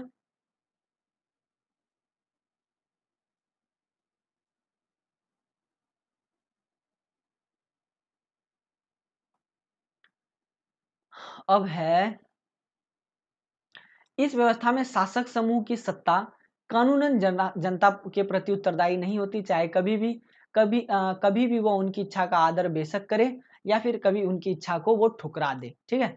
हम ये कह सकते हैं कि अधिनायकवादी शासन पद्धति होती है ना, उसमें क्या होता है ना कि जनता के प्रति जो कानून होता है वो ज़िम्मेदार नहीं होता है, ठीक है? शासक समूह की जो इच्छा होती है वो कर सकता है। इस तरह से हम ये कह सकते हैं कि जो अधिनायकवादी शासन पद्धति है, यह लोकतांत्रिक शासन पद्धति के बिल्कुल विपरीत होता है, ठीक है? इतना क्लियर है? अब देखिए द्वितीय विश्व युद्धोत्तर काल के में अधिनायकवादी शासन, तो देखिए दोस्तों जब विश्व युद्ध हो गया था द्वितीय विश्व युद्ध, उसके बाद बहुत से देश बने जैसे लैटिन अमेरिका, मध्य पूर्व अफ्रीका, दक्षिण पूर्व एशिया, ऐसे एशिया इत्यादि में बहुत से देश विकसित हुए, ठीक है? अब इन्होंने अलग-अलग तरीके से अपने शासन को स्थापित करने की कोशिश करी, इन्होंने लोकतांत्रिक पद्धति को भी अपनाया, लेकिन धीरे-धीरे संसाधनों की कमी की वजह से, लोगों में एकजुटता की कमी की वजह से, ये सब अधिनायकवादी शासन पद्धति की ओर अग्रसर हो गए और अपना मतलब कह लें कि अपने आप को स्वयं ही गड्ढे में डाल लिया। तो इतना क्लियर हो गया? अब आगे बढ़ते हैं, ये वाला चैप्टर समाप्त हो गया, देखते हैं आगे क्या है डिस्कशन करने के लिए। इकाई 4 नागरिक और सैन्य शासन, इसका डिस्कशन मैं करूँगा ही नहीं क्योंकि इससे क्वेश्चन ऑलमोस्ट ना के बराबर आएँगे। ब्लॉक थर्ड पे आते हैं, ब्लॉक थर्ड में क्या डिस्कशन हमें करना है। ब्लॉक थर्ड में 2 चैप्टर हैं, देख लेते हैं कौन-कौन सा चैप्टर है, कैसे-कैसे हम लोगों को डिस्कस करना है। पहला है संसदीय और अध्यक्षीय व्यवस्था, इस पर डिस्कस हमें करना है, ठीक है? अब है संसदीय प्रणाली और विशेषताएँ। संसदीय प्रणाली का मतलब सरकार के उस रूप से है जिसमें सरकार की कार्यपालिका और विधानसभा की शाखाएँ आपस में जुड़ी होती हैं, ठीक है? इसमें कार्यपालिका विधानसभा से तय की जाती है जो इसके प्रति जिम्मेदार और जवाबदेह होती है और इसके द्वारा खारिज भी की जा सकती है। अब देखिए दोस्तों संसदीय जो शासन प्रणाली है ना, ये हमारे देश की एक शासन प्रणाली है। इसमें 3 चीज़ें अक्सर देखी जाती है, कोई भी शासन प्रणाली हो, संसदीय शासन प्रणाली कहीं किसी भी देश की हो। सबसे पहले विधायिका, ठीक है? दूसरा कार्यपालिका, ठीक है? तीसरा न्यायपालिका, इतना क्लियर हो गया? अब देखिए दोस्तों ये जो कार्यपालिका है, इसका चयन कैसे होता है किसी भी संसदीय प्रणाली में? तो कार्यपालिका का चयन कैसे होता है? तो इसका चयन होता है विधानसभाओं और लोकसभाओं के माध्यम से, ठीक है? विधानसभाओं और अब जैसे कि आप वोट देने को जाते हैं, ठीक है? संसदीय शासन प्रणाली में आप वोट देने को जाते हैं, प्रधानमंत्री नरेंद्र मोदी को वोट देते हैं या फिर लोकसभा के या विधानसभा के सदस्य को वोट देते हैं? आप ही बताइए। आपका उत्तर होगा कि आप लोकसभा के सदस्य को वोट देते हैं जो कि आपके क्षेत्र से खड़े हुए हैं, ठीक है?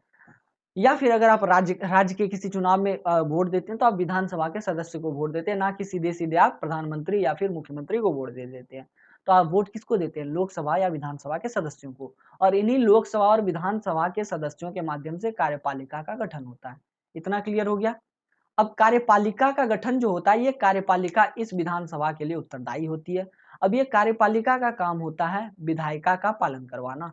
मतलब विधायिका मतलब कानून, जो भी कानून बनाया गया है विधानसभा के द्वारा, उसका पालन कराना किसकी ज़िम्मेदारी होती है? कार्यपालिका की ज़िम्मेदारी होती है। इतना क्लियर हो गया? कार्यपालिका क्या करती है? नियम कानून को लागू करती है और उसको नागरिकों को मानने के लिए बाध्य करती है। अब इसी के बाद एक आता है न्यायपालिका। अब न्यायपालिका का काम है विधायिका कानून की व्याख्या करना और अगर कानून में कुछ गड़बड़ियाँ अथवा त्रुटियाँ हो गई हो, कुछ गड़बड़ी अथवा त्रुटि हो, तो उसको सुधारने के लिए सुझाव पारित करना। तो इस तरह से हम कह सकते हैं कि एक संसदीय व्यवस्था में विधायिका, कार्यपालिका, न्यायपालिका ये सभी आपस में जुड़े होते हैं और ये सभी मिलकर के विधानसभा के प्रति जिम्मेदार होते हैं और विधानसभा इन तीनों के प्रति जिम्मेदार होते हैं। तो इतना क्लियर हो गया? Is that clear? अब आगे बढ़ते हैं।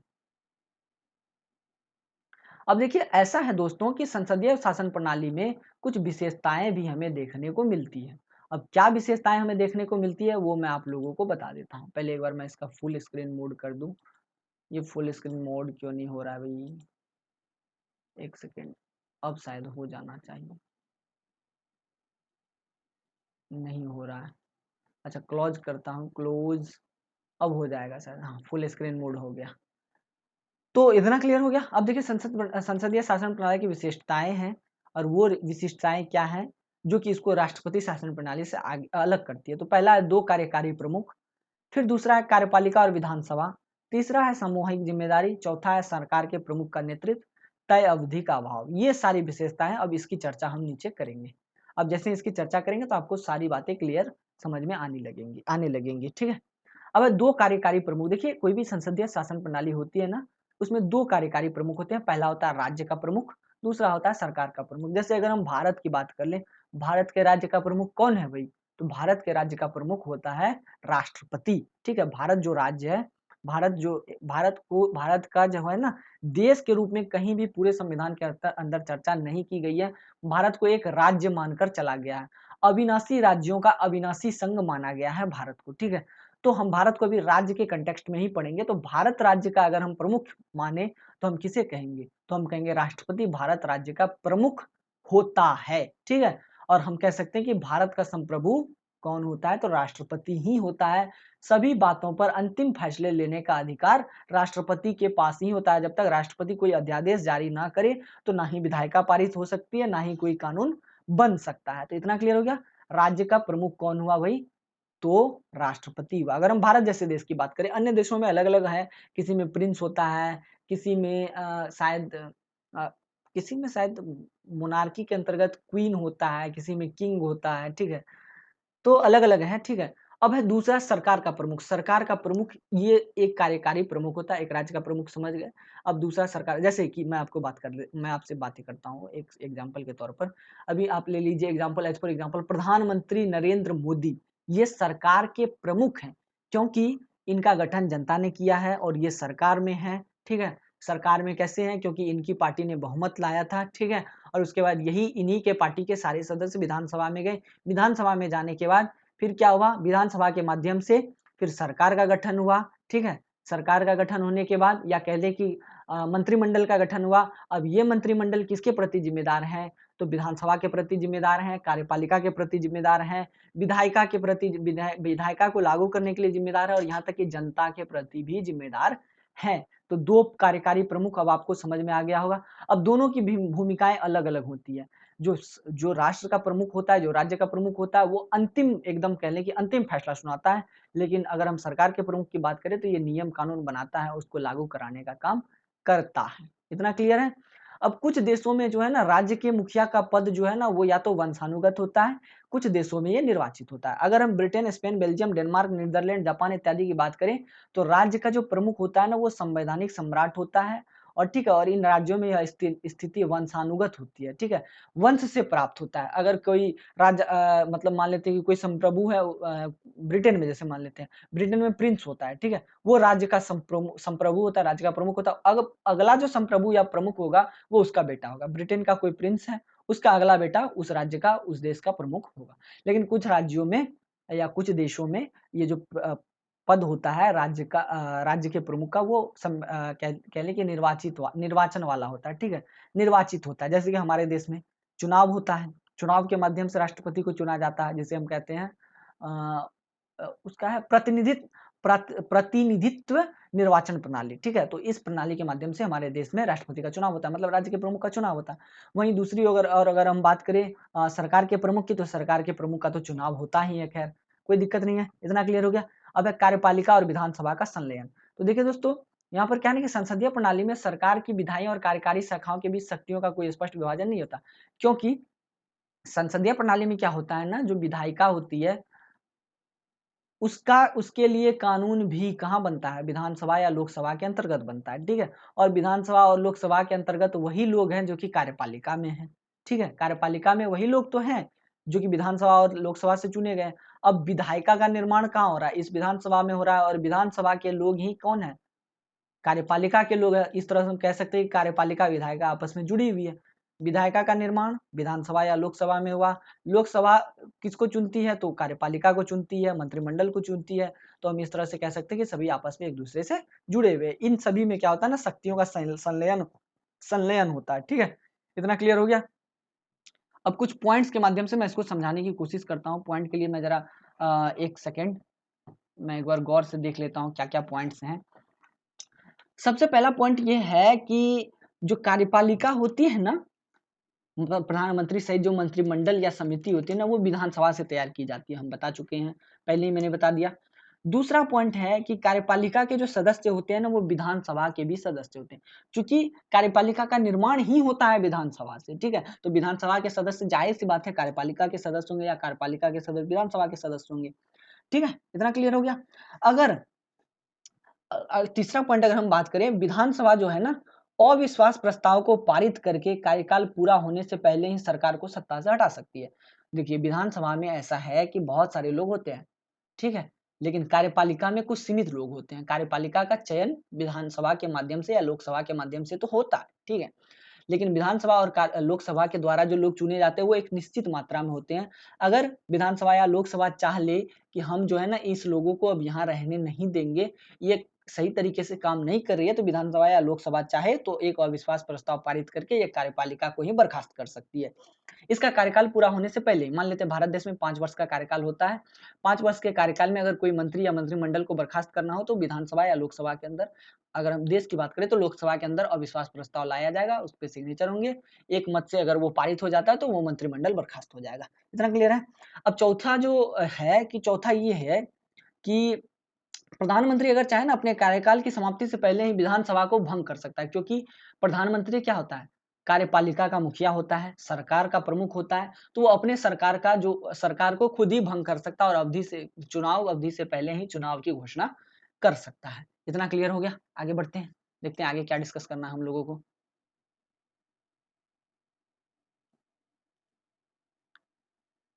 आगे है सामूहिक जिम्मेदारी। तो देखिए दोस्तों, सामूहिक जिम्मेदारी का सिद्धांत संसदीय प्रणालियों की एक महत्वपूर्ण विशेषता है। यह सिद्धांत बताता है कि संपूर्ण रूप से मंत्रिपरिषद को सार्वजनिक रूप से और साथ ही विधानसभा में सभी सरकारी निर्णयों का समर्थन करना चाहिए। इसका अर्थ यह है कि सरकार के सभी कार्यों के लिए मंत्रिपरिषद समान रूप से जिम्मेदार है, और इसलिए सामूहिक नीतिगत निर्णय के बाद मंत्रिपरिषद का कोई भी सदस्य सरकार के कार्यों को रद्द नहीं कर सकता। अब ऐसा है, सामूहिक जिम्मेदारी का मतलब, अगर कार्यपालिका, ठीक है, कार्यपालिका कह ले या मंत्रिमंडल कोई फैसला लेती है, ठीक है, तो मंत्रिमंडल के अंतर्गत जितने सदस्य हैं ना, उन सभी सदस्य को उस फैसले को मानना होगा। यह एक विशेषता है संसदीय प्रणाली की। और उसके बाद विधानसभा में जो भी सरकारी निर्णय लिए जाएंगे, उन सभी का समर्थन किसको करना पड़ेगा, कार्यपालिका को करना पड़ेगा अथवा मंत्रिमंडल को करना पड़ेगा, ठीक है। यह क्या है, एक संसदीय प्रणाली की विशेषता है। इसके साथ ही कार्यपालिका की जवाबदेही, या कार्यपालिका जो है ना, वो जनता के प्रति जिम्मेदार होती है। तो इस तरह से सामूहिक जिम्मेदारी किसके कंधे पर होती है, एक तरह से समझ लीजिए कार्यपालिका अथवा मंत्रिमंडल के कंधे पर होती है। आगे बढ़ते हैं, सरकार के प्रमुख का नेतृत्व। आगे इसमें मैं आप लोगों को बता देता हूँ, संसदीय प्रणाली में दिन प्रतिदिन के आधार पर वास्तविक शक्ति प्रधानमंत्री या कुलपतियों के हाथ में रहती है। जैसा कि मैंने आपको बताया, सरकार का प्रमुख कौन होता है, वही तो प्रधानमंत्री होता है या कुलपति होता है। तो जो मुख्य शक्तियां होती है संसदीय प्रणाली में, वो सबसे ज्यादा प्रधानमंत्री के पास होती है। प्रधानमंत्री मंत्रिपरिषद, विधानसभा और बहुमत दल का नेता होता है। इस वजह से वह शक्तियों की एक विस्तृत श्रृंखला का अभ्यास करता है, जिससे वह अधिकांश संसद प्रणालियों में सबसे शक्तिशाली अभिनेता बन जाता है। उनकी सलाह के आधार पर राज्य के शीर्ष प्रमुख मंत्रियों और केंद्र सरकार के अन्य महत्वपूर्ण अधिकारियों की नियुक्ति होती है, ठीक है। मंत्रियों के बीच विभागों का आवंटन होता है और फेरबदल होता रहता है, और मंत्रियों को खारिज किया जाता है, समन दिया जाता है, विधानसभा के सत्रों को मुलतवी किया जाता है, और विधानसभा को भंग किया जाता है। अब देखिए, सरकार का जो प्रमुख होता है उसका अपना अलग नेतृत्व होता है। सरकार का प्रमुख कौन हुआ भाई, प्रधानमंत्री हमारे देश में, ठीक है। इसी के माध्यम से हम समझने की कोशिश, ये क्या होता है, बहुमत दल का नेता होता है, बहुमत दल का मुखिया होता है, मंत्रिमंडल का मुखिया होता है, ठीक है। विधानसभा का या अभी भारत देश की बात करें तो लोकसभा का मुखिया होता है। इतना क्लियर है? तो हम एक तरह से कह सकते हैं कि यह सबसे बड़ा मेन खिलाड़ी होता है, ठीक है। अगर यही चाहे तो सरकार को गिरा सकता है, ये चाहे सरकार को उठा सकता है, विधानसभा को भंग कर सकता है। अब इसके ऊपर भी एक महान खिलाड़ी होता है जो होता है राज्य का प्रमुख, जिसके बारे में मैं आपको बता चुका हूँ। ठीक है, अब राज्य का प्रमुख कैसे खिलाड़ी होता है वो मैं बताता हूँ। ये जितने भी काम करता है ना, उसमें राज्य के प्रमुख की सहमति होना अनिवार्य है। जैसे अगर ये कोई कानून बनाता है, सरकार का प्रमुख प्रधानमंत्री कोई कानून बनाता है, जब तक राज्य का प्रमुख अर्थात भारत देश में राष्ट्रपति इस पर सिग्नेचर ना करे तो वो कानून लागू ही नहीं होगा, वो कानून बनेगा ही नहीं। तो हम ये कह सकते हैं कि प्रधानमंत्री के सलाह को आधार मानकर राज्य का प्रमुख क्या करता है, तो शीर्ष प्रमुख मंत्रियों को की नियुक्ति करता है, सरकार के अन्य महत्वपूर्ण अधिकारियों की नियुक्ति करता है, न्यायपालिका के न्यायाधीशों की नियुक्ति करता है, मंत्रियों के बीच विभागों का आवंटन फेरबदल इत्यादि करता है। तो हम ये कह सकते हैं कि इनडायरेक्टली ये दोनों ही महान खिलाड़ी हुए, सरकार के प्रमुख के तौर पर प्रधानमंत्री, राज्य के प्रमुख के तौर पर कौन, राष्ट्रपति। तो इतना क्लियर हो गया? आगे बढ़ते हैं, देखते हैं आगे क्या डिस्कस करना है हम लोगों को।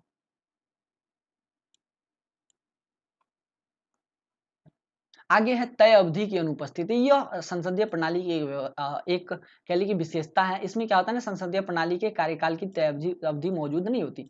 जैसे लोकसभा की बात करें, लोकसभा का सामान्य कार्यकाल 5 वर्षों का होता है, ठीक है। लेकिन लोकसभा को उससे पहले भी भंग किया जा सकता है। 2 तरीके से भंग किया जा सकता है। पहला तरीका तो ये है कि मंत्रिमंडल के खिलाफ क्या किया जाए, तो अविश्वास प्रस्ताव ला दिया जाए। जैसे ही मंत्रिमंडल में अविश्वास प्रस्ताव आएगा, मंत्रिपरिषद भंग होगा। मंत्रिपरिषद के भंग होते ही एक निश्चित समयावधि के बाद विधानसभा या कह लें कि भारत देश में लोकसभा भी भंग हो जाएगी। ठीक है, इतना क्लियर हो गया? दूसरा तरीका है, प्रधानमंत्री स्वयं अगर चाहें तो तय अवधि से पहले ही विधानसभा को या कह लें कि भारत देश में लोकसभा को भंग कर सकते हैं। उसके लिए वो राष्ट्रपति से अनुमति लेंगे। अगर राष्ट्रपति या कह लें कि राष्ट्र का प्रमुख उसको अनुमति दे देता है तो वो तय अवधि से पहले ही क्या कर सकता है, तो लोकसभा को भंग करके फिर से चुनाव की आज्ञा दे सकता है। इतना क्लियर हो गया? क्लियर? आगे बढ़ते हैं, देखते हैं आगे क्या डिस्कस करना है हमें। संसदीय प्रणाली में प्रधानमंत्री और मंत्रियों के मंत्रिपरिषद या मंत्रिमंडल युक्त विधानसभा या सरकारें अलग से चुनी नहीं जाती, बल्कि विधायी चुनाव के आधार पर बनाई जाती है, जो नियमित रूप से आयोजित किए जाते हैं। आप लोगों को पता ही होगा भाई। ठीक है, संसदीय प्रणाली में जो प्रधानमंत्री मंत्रिमंडल के सदस्य होते हैं उनका चुनाव अलग से नहीं होता। उनके बदले उनके चुनाव का जो नियम है वो ये है कि आप अपने क्षेत्र के लोकसभा अथवा विधानसभा के सदस्यों को वोट देते हैं। उन्हीं के माध्यम से फिर इनकी नियुक्ति होती है, प्रधानमंत्री, उसके बाद मंत्रिपरिषद, मंत्रिमंडल, इन सब की नियुक्ति होती है। इतना क्लियर हो गया? आगे बढ़ते हैं, देखते हैं आगे क्या है। मैं आज बहुत स्पीड में बोल रहा हूँ, ठीक है, गला भी सूख रहा है, मैं जल्दी-जल्दी खत्म करना चाह रहा हूँ क्योंकि बहुत सारी बातें हैं ना बताने के लिए हैं। आगे भी बहुत सारे वीडियो आएँगे तो मैं भी परेशान हूँ। अब राष्ट्रपति प्रणाली का क्या अर्थ है? राष्ट्रपति प्रणाली सरकार का वह स्वरूप है जिसमें सरकार की कार्यकारी और विधायी शाखाएँ अलग होती हैं और दोनों ही आपसी स्वतंत्रता से जुड़े होते हैं। अब देखिए ऐसा है कि राष्ट्रपति प्रणाली में जो सरकार का स्वरूप होता है ना, वो ऐसा होता है कि कार्यकारी कार्य करने वाली जो शाखा है वो अलग होगी, ठीक है?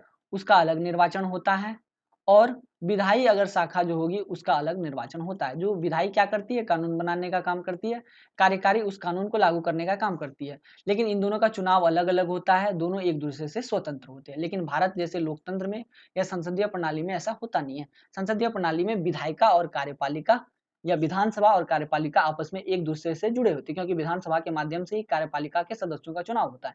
लेकिन राष्ट्रपति शासन प्रणाली में ऐसा नहीं है। राष्ट्रपति शासन प्रणाली में पहले किसका चुनाव होता है, तो पहले या कह लें कि दोनों का अलग-अलग चुनाव होता है, कार्यपालिका का अलग चुनाव, विधानसभा का अलग चुनाव, ठीक है? जैसे अमेरिका का एक अच्छा उदाहरण है हमारे सामने, उसमें क्या होता है कि राष्ट्रपति पद के लिए अलग से चुनाव होता है और राष्ट्रपति पद के लिए अलग से नॉमिनेशन दिया जाता है। जो राष्ट्रपति है वो कार्यकारी व्यवस्था हो गई और जो व्हाइट हाउस में चलता है वो विधायिका वाली व्यवस्था हो गई। दोनों में जो सदस्य होते हैं वो इंडिपेंडेंट होते हैं। वो एक-दूसरे के काम के प्रति जिम्मेदार नहीं होते हैं, ठीक है? तो इतना क्लियर हो गया? आगे देखते हैं। मैं ज़रा इरेज़ कर दूँ इन सभी को। देखिए, एक महान राजनीतिज्ञ हुए जिनका नाम था जे.डब्ल्यू. गार्डनर, उन्होंने कहा था राष्ट्रपति सरकार या राष्ट्रपति शासन प्रणाली ऐसी प्रणाली है जिसमें कार्यकारी राज्य के प्रमुख और उनके मंत्रियों सहित, ठीक है? कार्यकारी का मतलब क्या? राज्य का प्रमुख हो और उनके मंत्रियों सहित। तो ऐसी प्रणाली जिसमें कार्यकारी अपनी अवधि या कार्यकाल के मामले में संवैधानिक रूप से विधानसभा से स्वतंत्र होते हैं और ये अपनी राजनीतिक नीतियों के लिए विधानसभा को जवाबदेह नहीं होते। जैसे अगर हम लोकतांत्रिक शासन प्रणाली या संसदीय प्रशासन प्रणाली में देखें तो हम ये देखते हैं कि अगर प्रधानमंत्री चाहे तो तय अवधि से पहले, जो कि एक सरकार का प्रमुख होता है, वो तय अवधि से पहले विधानसभा को भंग कर सकता है।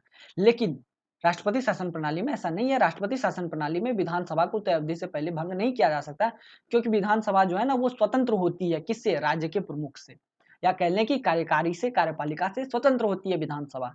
इतना क्लियर है? और यहाँ पर हम ये देखते हैं कि राष्ट्रपति शासन प्रणाली में राजनीतिक नीतियों को बनाने के लिए विधानसभा वो जो है सरकार के प्रमुख या कार्यपालिका के प्रति जवाबदेह नहीं होती है, दोनों अलग-अलग होते हैं। लेकिन लोकतांत्रिक या कह लें कि क्या था? संसदीय शासन प्रणाली में दोनों एक-दूसरे के प्रति जवाबदेह होते हैं, क्योंकि अगर विधानसभा में कोई कानून बनता है और उसका अगर पालन करना हो तो उसकी जिम्मेदारी किसके पास होती है? कार्यपालिका के पास होती है। कार्यपालिका से अगर कोई त्रुटि हो जाती है तो उसको जवाबदेही देनी पड़ती है। विधानसभा में जिम्मेदारी लेनी पड़ती है। इतना क्लियर हुआ कि नहीं हुआ?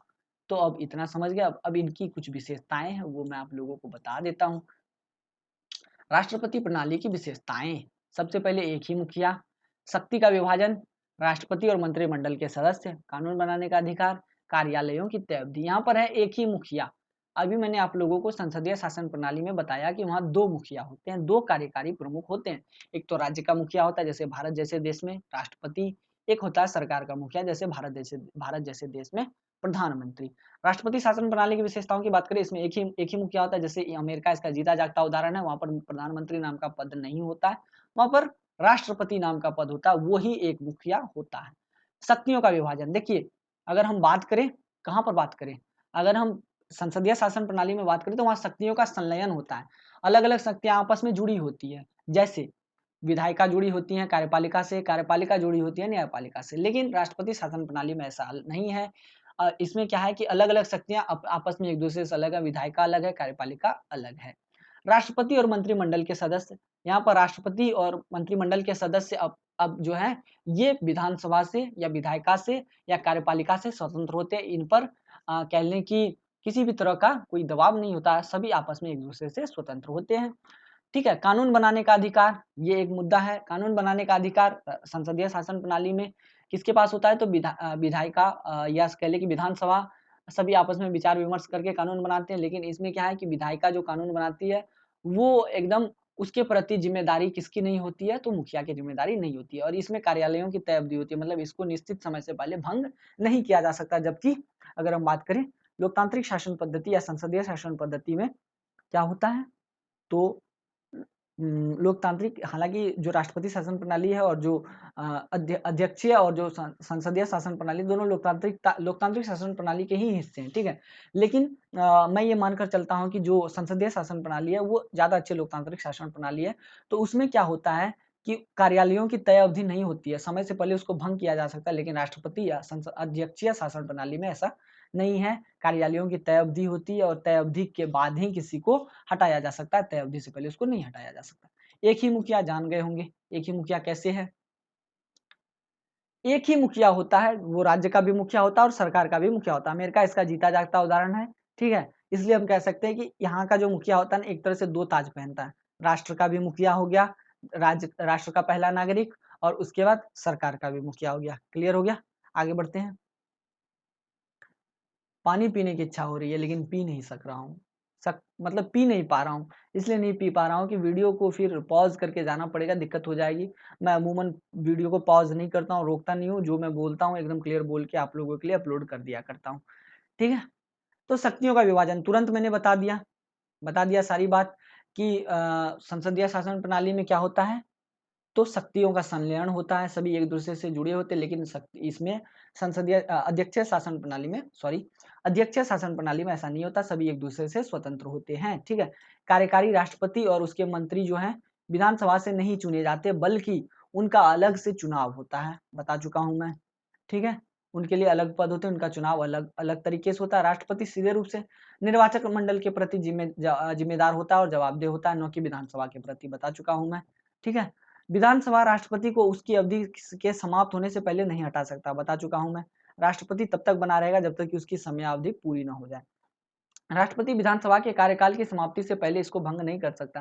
राष्ट्रपति के पास भी ये शक्ति नहीं है कि वो विधानसभा को भंग कर दे। लेकिन संसदीय शासन प्रणाली में ऐसा है कि अगर कोई प्रधानमंत्री चाह ले या राष्ट्रपति चाह ले तो वो विधानसभा को भंग कर सकता है। इतना क्लियर हो गया। राष्ट्रपति और मंत्रिमंडल के सदस्य। तो राष्ट्रपति प्रणाली में राष्ट्रपति को अपने मंत्रिमंडल के सदस्य नियुक्ति करने और सरकार बनाने की पूरी स्वतंत्रता है, लेकिन उसके सदस्य विधानसभा से नहीं होने चाहिए। देखिए, राष्ट्रपति शासन प्रणाली में जब राष्ट्रपति चयनित हो जाते हैं तो वो अपने मंत्रिमंडल का गठन स्वयं करते हैं, ठीक है, उसके पास पूरी इंडिपेंडेंसी है। लेकिन अगर हम संसदीय शासन प्रणाली की बात करें तो उसमें ऐसा नहीं है।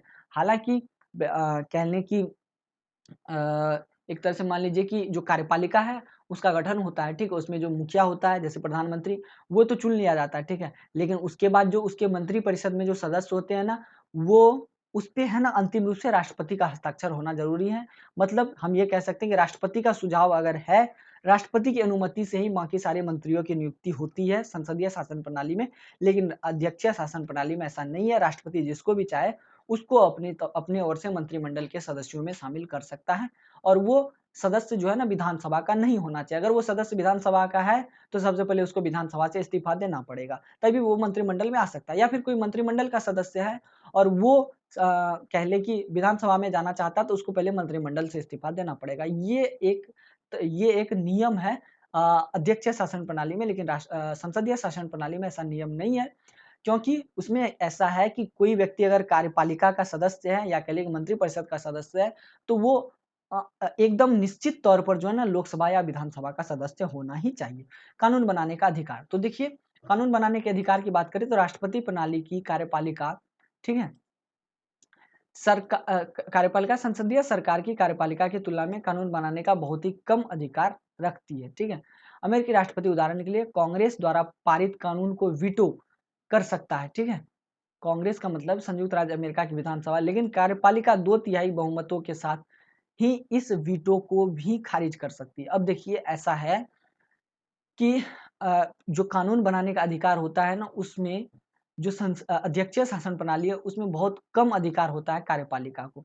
कार्यपालिका है ना बहुत कम कानून बनाती है। जैसे कार्यपालिका का क्या मतलब हो गया कि जो सरकार है ना, वो सरकार बहुत कम कानून बनाती है, और सरकार जो कानून बनाती है ना उसको खारिज कर सकती है। जो विधानसभा है ना, या कह लें कि जो विधायिका या कार्यपालिका है ना, वो उसको खारिज कर सकती है। खारिज कैसे कर सकती है? वीटो के माध्यम से, ठीक है। लेकिन अगर हम बात करें संसदीय शासन प्रणाली में तो ऐसा नहीं है। संसदीय शासन प्रणाली में क्या होता है कि अगर कोई कानून बन गया तो कानून बन गया, अगर वो पास हो गया तो उसको खत्म करने के लिए बहुत सारी समस्याओं का सामना करना पड़ता है, ठीक है। और कानून बनाने के लिए तो सबसे पहले कानून बनने से पहले ही उसको कई चरणों से होकर गुजरना पड़ता है। विधानसभा में बहुमत से पास होना पड़ता है, फिर लोकसभा में पास होना पड़ता है, राज्यसभा में, ऐसे-ऐसे अलग-अलग सभाएँ हैं, वहाँ-वहाँ पास होना पड़ता है, ठीक है। तो इतना क्लियर हो गया? अब कार्यपालिका की तय अवधि, कार्यालयों की तय अवधि, तो ये भी मैं बता चुका हूँ कि कार्यालयों की तय अवधि जो है वो हमें देखने को मिलती है। कहाँ पे? तो अध्यक्षीय शासन प्रणाली के अंतर्गत। इस शासन प्रणाली में किसी भी सभा को या किसी भी सरकार को समय से पहले भंग नहीं किया जा सकता। अब है संसदीय और राष्ट्रपति शासन प्रणाली के फायदे और नुकसान, इस पर हमें चर्चा करनी है, वो भी मैं आप लोगों को बता देता हूँ। एक सेकेंड, मैं आप लोगों के लिए एग्जाम्पल लूँ थोड़ा सा, ठीक है। हाँ, तो संसदीय शासन प्रणाली की अगर हम बात करें दोस्तों, तो यहाँ हम ये देखते हैं कि अगर हम इसके फायदे की बात करें तो हम ये देख रहे हैं कि जो है ना विधानसभा के जो सदस्य हैं वो कार्यपालिका या कार्यकारी शाखा को अधिक सहयोग देते हैं।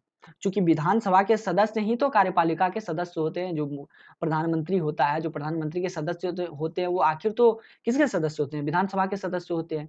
अगर भारत देश की बात करें तो लोकसभा के सदस्य होते हैं। तो यहाँ पे क्या होता है ना कि सहयोग जो है ना हमें अधिक देखने को मिलता है, ठीक है।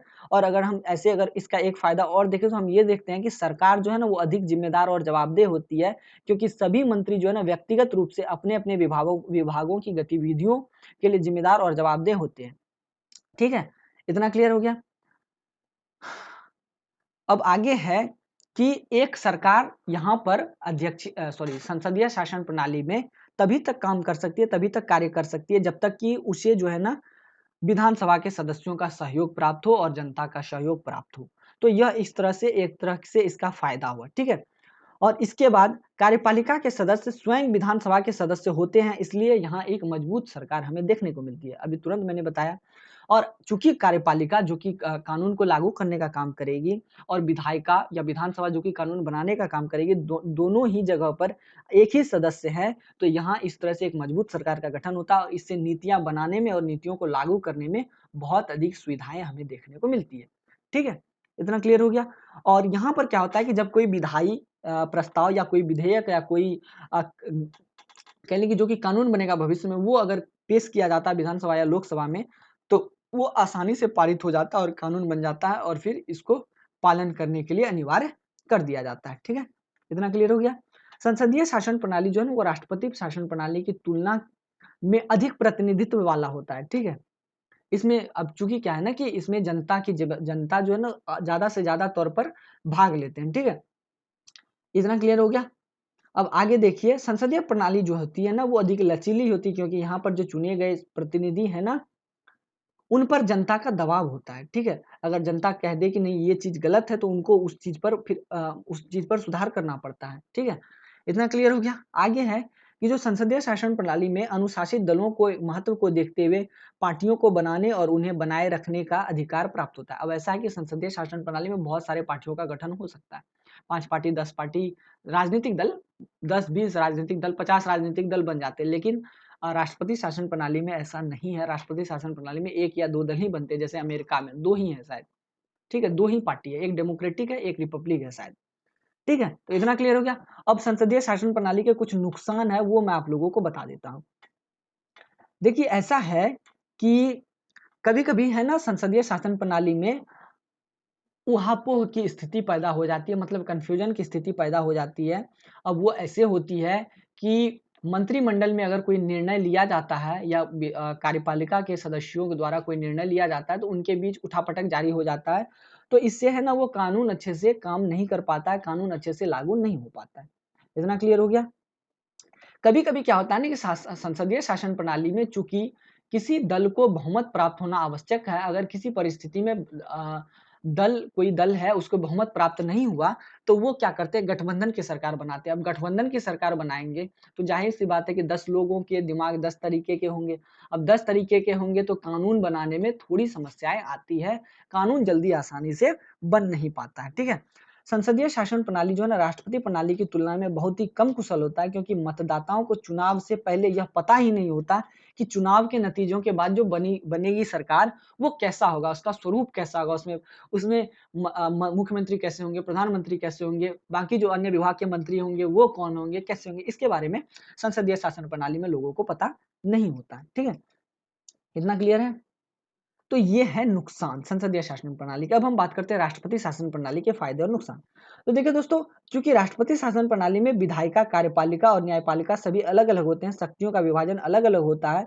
ठीक है, तो इस ऐसे में क्या होता है ना कि जो ये उहापोह की जो स्थिति होती है, उठापटक की जो स्थिति होती है सदस्यों में, वो खत्म हो जाती है, क्योंकि अब दोनों अलग अलग हैं। वो कोई संविधान, कोई कानून बना रहा, उससे भाई सरकार को क्या लेना देना, कोई लेना देना नहीं होता। इसका काम तो केवल है कि जो कानून बन गया है उसको पालन करवाना है। इसको इससे थोड़ी मतलब होता है कि कानून कैसे बन रहा है, किसका निजी निजी हित है, किसके किसके सार्वजनिक हित है, उनसे इनसे उसको कोई मतलब नहीं होता। तो ये एक फायदा है। ठीक है, इतना क्लियर हो गया।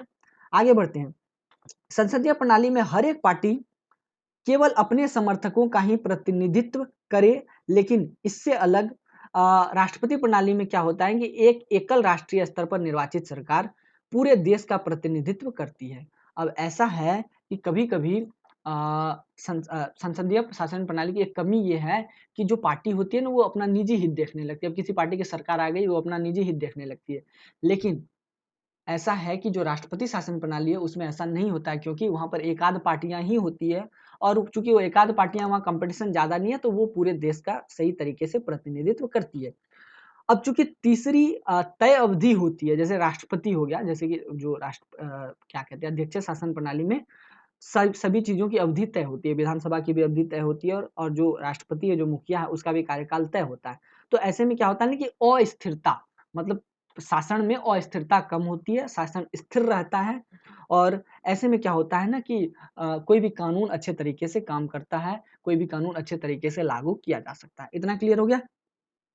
और इस शासन प्रणाली की एक विशेषता यह भी है, एक अच्छी बात यह भी है कि इसमें मतदाताओं को पहले से ही पता होता है कि सरकार बनने के बाद सरकार का नेतृत्व कौन करेगा, ठीक है। इतना सब होने के बावजूद भी राष्ट्रपति या कह लें कि अध्यक्षीय शासन प्रणाली में थोड़ी बहुत जो समस्याएं हैं वो हमें देखने को मिलती है। सबसे पहली समस्या ये है कि शक्ति के विभाजन की वजह से राष्ट्रपति प्रणाली विधानसभा और कार्यपालिका के बीच एक गतिरोध पैदा करने की संभावना रखती है। अब ऐसा है कि विधानसभा और कार्यपालिका तो दोनों अलग-अलग हैं, ठीक है? अब विधानसभा में कोई कानून पारित हो गया, अब कार्यपालिका को इच्छा नहीं है कि वो कानून को लागू करे, तो अब यहाँ पर एक समस्या पैदा हो सकती है। राष्ट्रपति की इच्छा नहीं है कि वो कानून लागू करे, तो वो कुछ भी नहीं करेगा। तो यहाँ पर एक गतिरोध पैदा हो सकता है। इतना क्लियर हो गया? ठीक है? अब ऐसा करने से क्या होता है ना कि अब एक ही नीति के लिए ना अब एक-दूसरे से संघर्ष की स्थिति पैदा हो जाती है, ठीक है? कन्फ्यूजन क्रिएट हो जाता है। अब आगे बढ़ते हैं। राष्ट्रपति शासन प्रणाली ना अत्यधिक कह लें या थोड़ा बहुत कठोर प्रणाली है, क्योंकि इसमें कार्यपालिका और विधानसभा के कार्यालयों की अवधि तय होती है। अब मान लीजिए ऐसा है कि कार्यपालिका ठीक ढंग से काम नहीं कर रही है, इसमें कमियाँ हैं। अब इसमें ऐसा है कि इसको भंग भंग नहीं किया जा सकता, तो 5 साल लोगों को इसको झेलना पड़ेगा ना। अब इसी को अगर भंग किया जा सकता था, तो लोग चाहते तो अपनी इच्छा से अविश्वास प्रस्ताव ला करके इसको भंग कर सकते थे। तो यह एक नुकसान है, यह एक कमी है इस अध्यक्षीय शासन प्रणाली की, क्योंकि इसमें है ना सभी चीज़ें तय होती हैं, ठीक है? तो इसलिए इसको थोड़ा ज़्यादा कठोर माना जाता है, ठीक है? इतना क्लियर हो गया?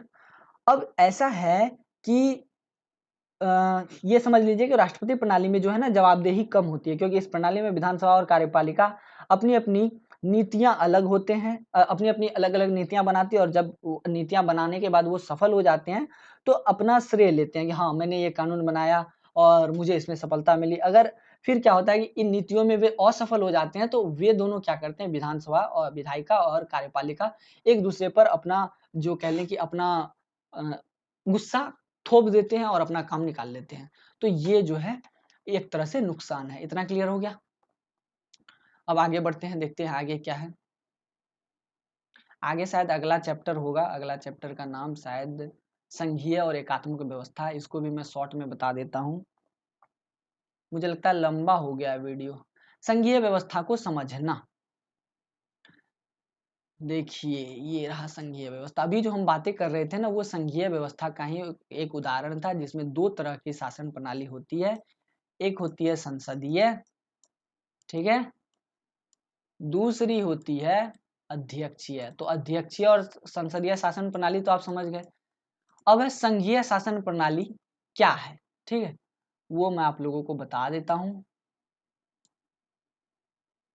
मिटा दूँ मैं एक ज़रा-सा ये वाला रह गया, इसको भी मिटा देता हूँ। तो इतना क्लियर हो गया? अब ये संघीय व्यवस्था का विकास कैसे हुआ, इस पर हमें डिस्कस करना है। तो देखिए दोस्तों, मुद्दा ये है ना कि जो संघीय व्यवस्था है ना, इसका सबसे पहला प्रादुर्भाव अगर हमें देखने को मिलता है, तो वो देखने को मिलता है अमेरिका में। अब देखिए वास्तविकता ये थी, आप लोग एक बहुत ही इम्पोर्टेंट बात जान लीजिए दोस्तों, अमेरिका भी एक समय ब्रिटेन के चंगुल में हुआ करता था, ठीक है? एक समय ऐसा था कि अमेरिका भी ब्रिटेन से स्वतंत्र नहीं था, ब्रिटेन के मतलब ब्रिटेन का एक उपनिवेश था। वहाँ पर क्या होता था, ब्रिटेन वासी क्या करते थे ना, बहुत दिमागी लाल हुआ करते थे। वो इस तरह से दिमागदार हुआ करते थे, अभी भी रंग-भेद का जो है ना संघर्ष अमेरिका में देखने को मिलता है, कुछ काले लोग मिलेंगे, कुछ गोरे लोग मिलेंगे। उसके पीछे का रीज़न ये था कि ब्रिटेन के लोग क्या करते थे, साउथ अफ्रीका, दक्षिण अफ्रीका जो कि काले लोगों का अल्प विकसित देश है, वहाँ से बंधुआ मज़दूरों को अमेरिका ले जाते थे।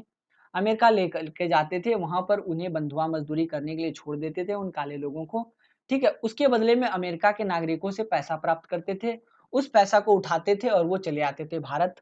भारत से मसाला खरीदते थे, मसाला खरीदने के बाद फिर अपने देश इंग्लैंड जाते थे, वहाँ उच्च मुनाफ़े पर क्या करते थे, तो मसाला बेच देते थे। तो ये उनका कार्य करने का एक तरीका था, ठीक है?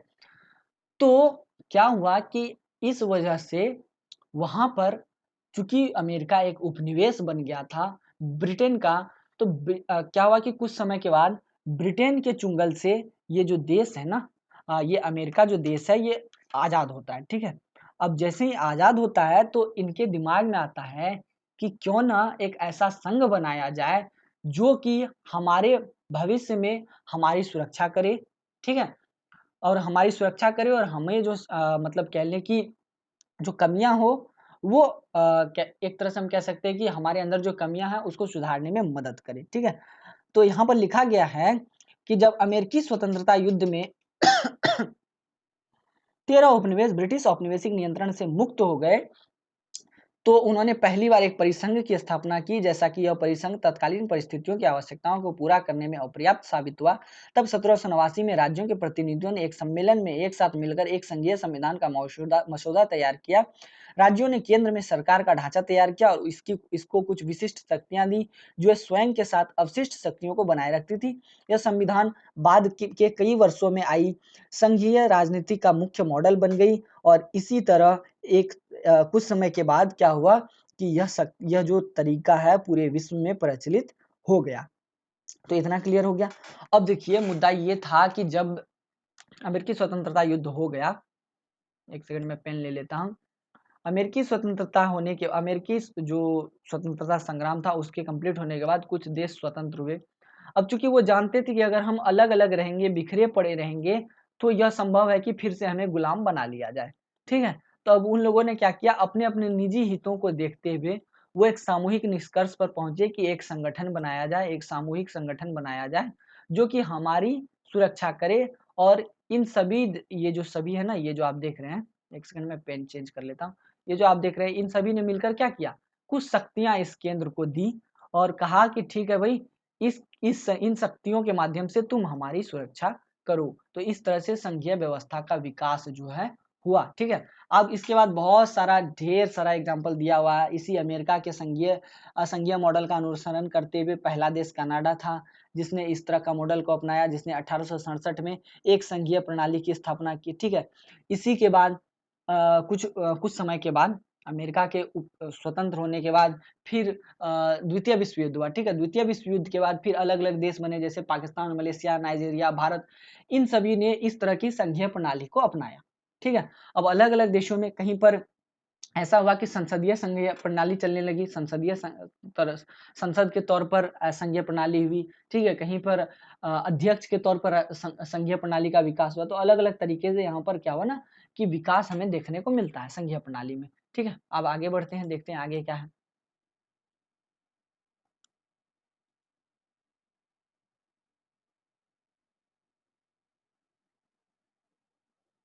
अब है संघवाद आवश्यक विशेषताएं। अब कोई संघवाद है, ठीक है, कोई संघ है, ठीक है, उसकी क्या क्या आवश्यक विशेषताएं होनी चाहिए। तो शक्ति का विभाजन का क्या मतलब हुआ, ये आप लोग समझ लीजिए। मैं आप लोगों को बता देता हूं, एक सेकेंड। शक्ति का विभाजन का मतलब हुआ कि अब मान लेते हैं कि कोई, जैसे कि मैंने आपको एक एग्जांपल दिया था ये वाला, मैं आप लोगों को एक सेकंड बता देता हूं। ये मैं एरो बना लेता हूँ। अब जैसे ये संघ है, ठीक है, ये मेन हेड है।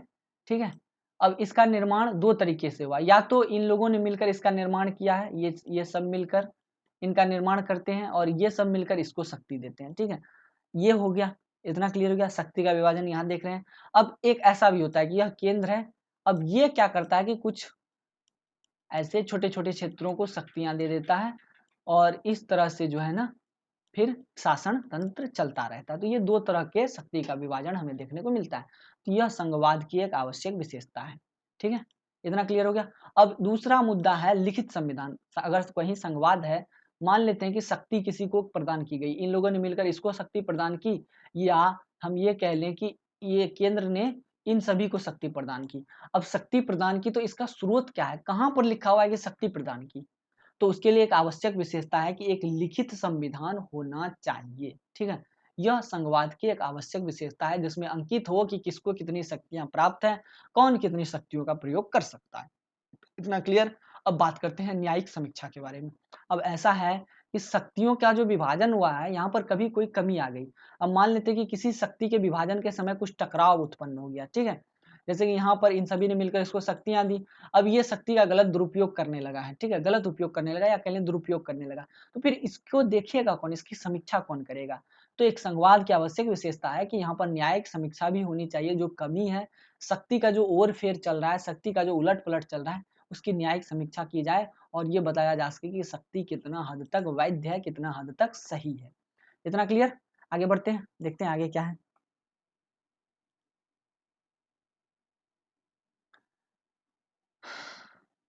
आगे क्या डिस्कस करना है हमें भाई? आगे एकात्मक व्यवस्था को समझना, ये हमें डिस्कस करना है। तो अब हम समझते हैं कि एकात्मक व्यवस्था क्या है। अब संघीय तो समझ गए, ठीक है, संघ तो समझ गए। संघ में क्या होता है? शक्तियों का वितरण होता है, संघ शक्तियों को एक जगह से दूसरे जगह दिया जाता है, ठीक है। संघ समझ गए आप, और इसे ही संघ को ही इसी को लोकतंत्र कह देते हैं, बहुल तंत्र कह देते हैं। और दूसरा है एकात्मक। एकात्मक को आप ऐसे समझ लीजिए, एक सेकेंड, एकात्मक इसी के बारे में मैंने बताया था, यही होता है क्या पता है? सर्वाधिकारवादी, यही है सर्वाधिकारवादी। इसी से फिर आता है क्या? अधिनायकवादी शासन पद्धति, इसी में आता है पूर्ण तानाशाही, इसी में आता है मार्क्सवाद, फिर इसी में आता है सैन्य तानाशाही। तो ये सब समझ गए आप। एकात्मक शासन का मतलब है कि यह जो है ना बहुत पुरानी व्यवस्था है। आप राजाओं का शासन देखते होंगे, वो एकात्मक शासन ही था, ठीक है। एकात्मक शासन का क्या मतलब है? जहां पर सारा शक्ति का केंद्र केवल एक जगह हो, ठीक है, वही उसी में सारी शक्तियां निहित हो, यही एकात्मक शासन व्यवस्था है। जैसे किम जोंग एक अच्छा उदाहरण है, किसका? तो एकात्मक शासन की व्यवस्था का। किम जोंग का जो देश है, किम जोंग के देश में जो शासन व्यवस्था चल रही है ना, वो एकदम अच्छा सा उदाहरण है। एकात्मक शासन व्यवस्था को अब आप लोग समझ गए होंगे क्या होता है, कि शक्ति का केंद्र केवल एक होता है। अब देखिए, एक महान कह लें कि राजनीतिज्ञ हुए, उन्होंने शक्ति के इस कह लें कि क्या था, एकात्मक व्यवस्था को दो मॉडल में पहचाना है। एक है पदानुक्रमित, ठीक है, पदानुक्रमित, इसे हम कहते हैं पिरामिड मॉडल। क्या कहते हैं? Pyramid model. पिरामिड मॉडल ऐसा होता है। अब देखिए दोस्तों, यह एक बहुत बड़ा भू क्षेत्र है, ठीक है, बहुत बड़ा क्षेत्र है। इतना क्लियर हो गया? अब यहाँ पर शासन करना है, एकाधिकारवादी शासन है, ये केंद्र है, ठीक है। अब यहाँ से यहाँ तक शासन करना थोड़ा सा कठिन जान पड़ रहा है, क्योंकि इतने बड़े क्षेत्र पर शासन करना एक व्यक्ति से संभव नहीं है। तो वो क्या करता है कि अपने इच्छानुसार कुछ शक्तियों को नीचे ट्रांसफर कर देता है, ठीक है, नीचे ट्रांसफर कर देता है, ताकि क्या हो, इससे कुशल शासन हो सके, कुशल प्रशासन हो सके और सत्ता का प्रबंधन हो सके। तो ऐसा वाला जो मॉडल है एकात्मक शासन प्रणाली का, पदानुक्रमित या पिरामिड मॉडल कहलाता है, जिसमें शासन के या प्रशासन के कुशल संचालन हेतु या फिर सत्ता के संगठन हेतु शक्ति को थोड़ा बहुत विकेंद्रीकृत किया जाता है, और इसका कोई लिखित स्वरूप देखने को नहीं मिलता है। मतलब अगर ये केंद्र चाहे, जब मन चाहे तब इन सभी शक्तियों को वापस ले सकता है। इतना क्लियर हो गया? तो ये एकात्मक व्यवस्था का पिरामिड मॉडल है। दूसरा होता है अवयवी मॉडल। अवयवी मॉडल को समझ लेते हैं। मैं जरा इसको इरेज कर दूं, बैटरी भी डिस्चार्ज होने वाली है, क्या बताऊं, मतलब बहुत देर चल चुका है वीडियो, बहुत देर तक शूट हो गया वीडियो। एक सेकेंड में ब्राइटनेस बढ़ा देता हूँ।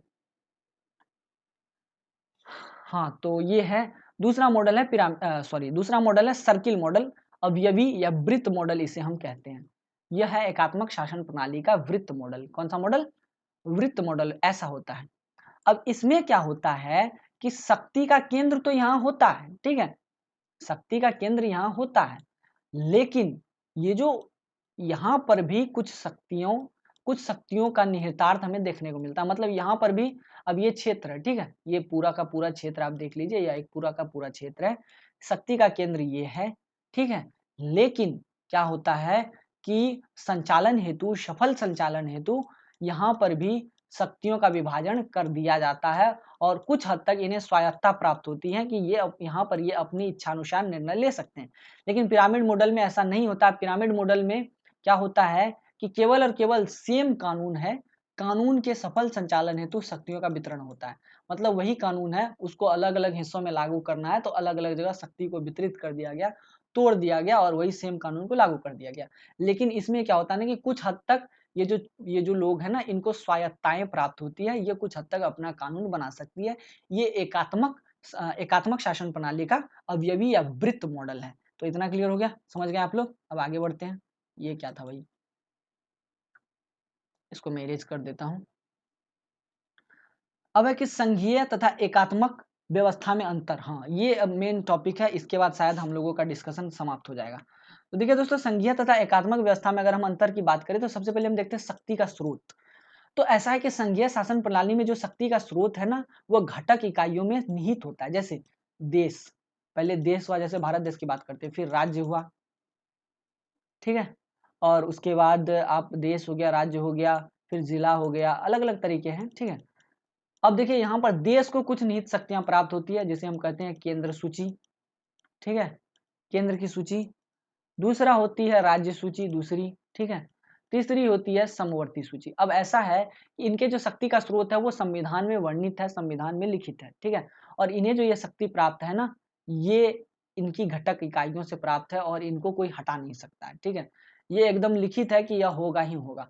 देश में कुछ जैसे कि कुछ सूची है, जैसे कि शिक्षा, शिक्षा पर राज्य सरकार भी कानून बना सकती है, देश की सरकार भी कानून बना सकती है।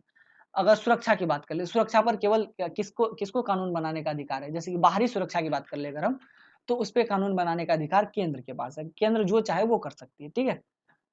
और राज्य के पास मान लेते हैं शिक्षा संबंधी अधिकार है, तो केंद्र उसमें हस्तक्षेप नहीं कर सकती है, ठीक है। क्यों नहीं कर सकती? क्योंकि ये राज्य की अपनी शक्ति है, इनके शक्ति का स्रोत संविधान में वर्णित है। तो ये शक्ति का स्रोत हमें बताता है कि जो संघीय शासन प्रणाली है उसमें शक्ति का स्रोत एकदम संविधान में वर्णित होता है, ठीक है। और ये कह ले कि ये हमें है ना वैध रूप से मिलता है। लेकिन अगर हम बात करें क्या कहते हैं एकात्मक शासन प्रणाली में, तो निचले जो स्रोत है, जैसे कि देश से मैंने राज्य की बात की, देश से हम लोग राज्य पे आए थे, तो राज्य को शासन जो कुछ शक्तियां थी वो स्वतः प्राप्त थी, लेकिन एकात्मक शासन प्रणाली में ऐसा नहीं है। जो शक्ति उसे ऊपर से प्रदान की जाएगी, उसी शक्तियों के माध्यम से नीचे को चलना पड़ेगा, नीचे वाले को चलना पड़ेगा। इतना क्लियर है?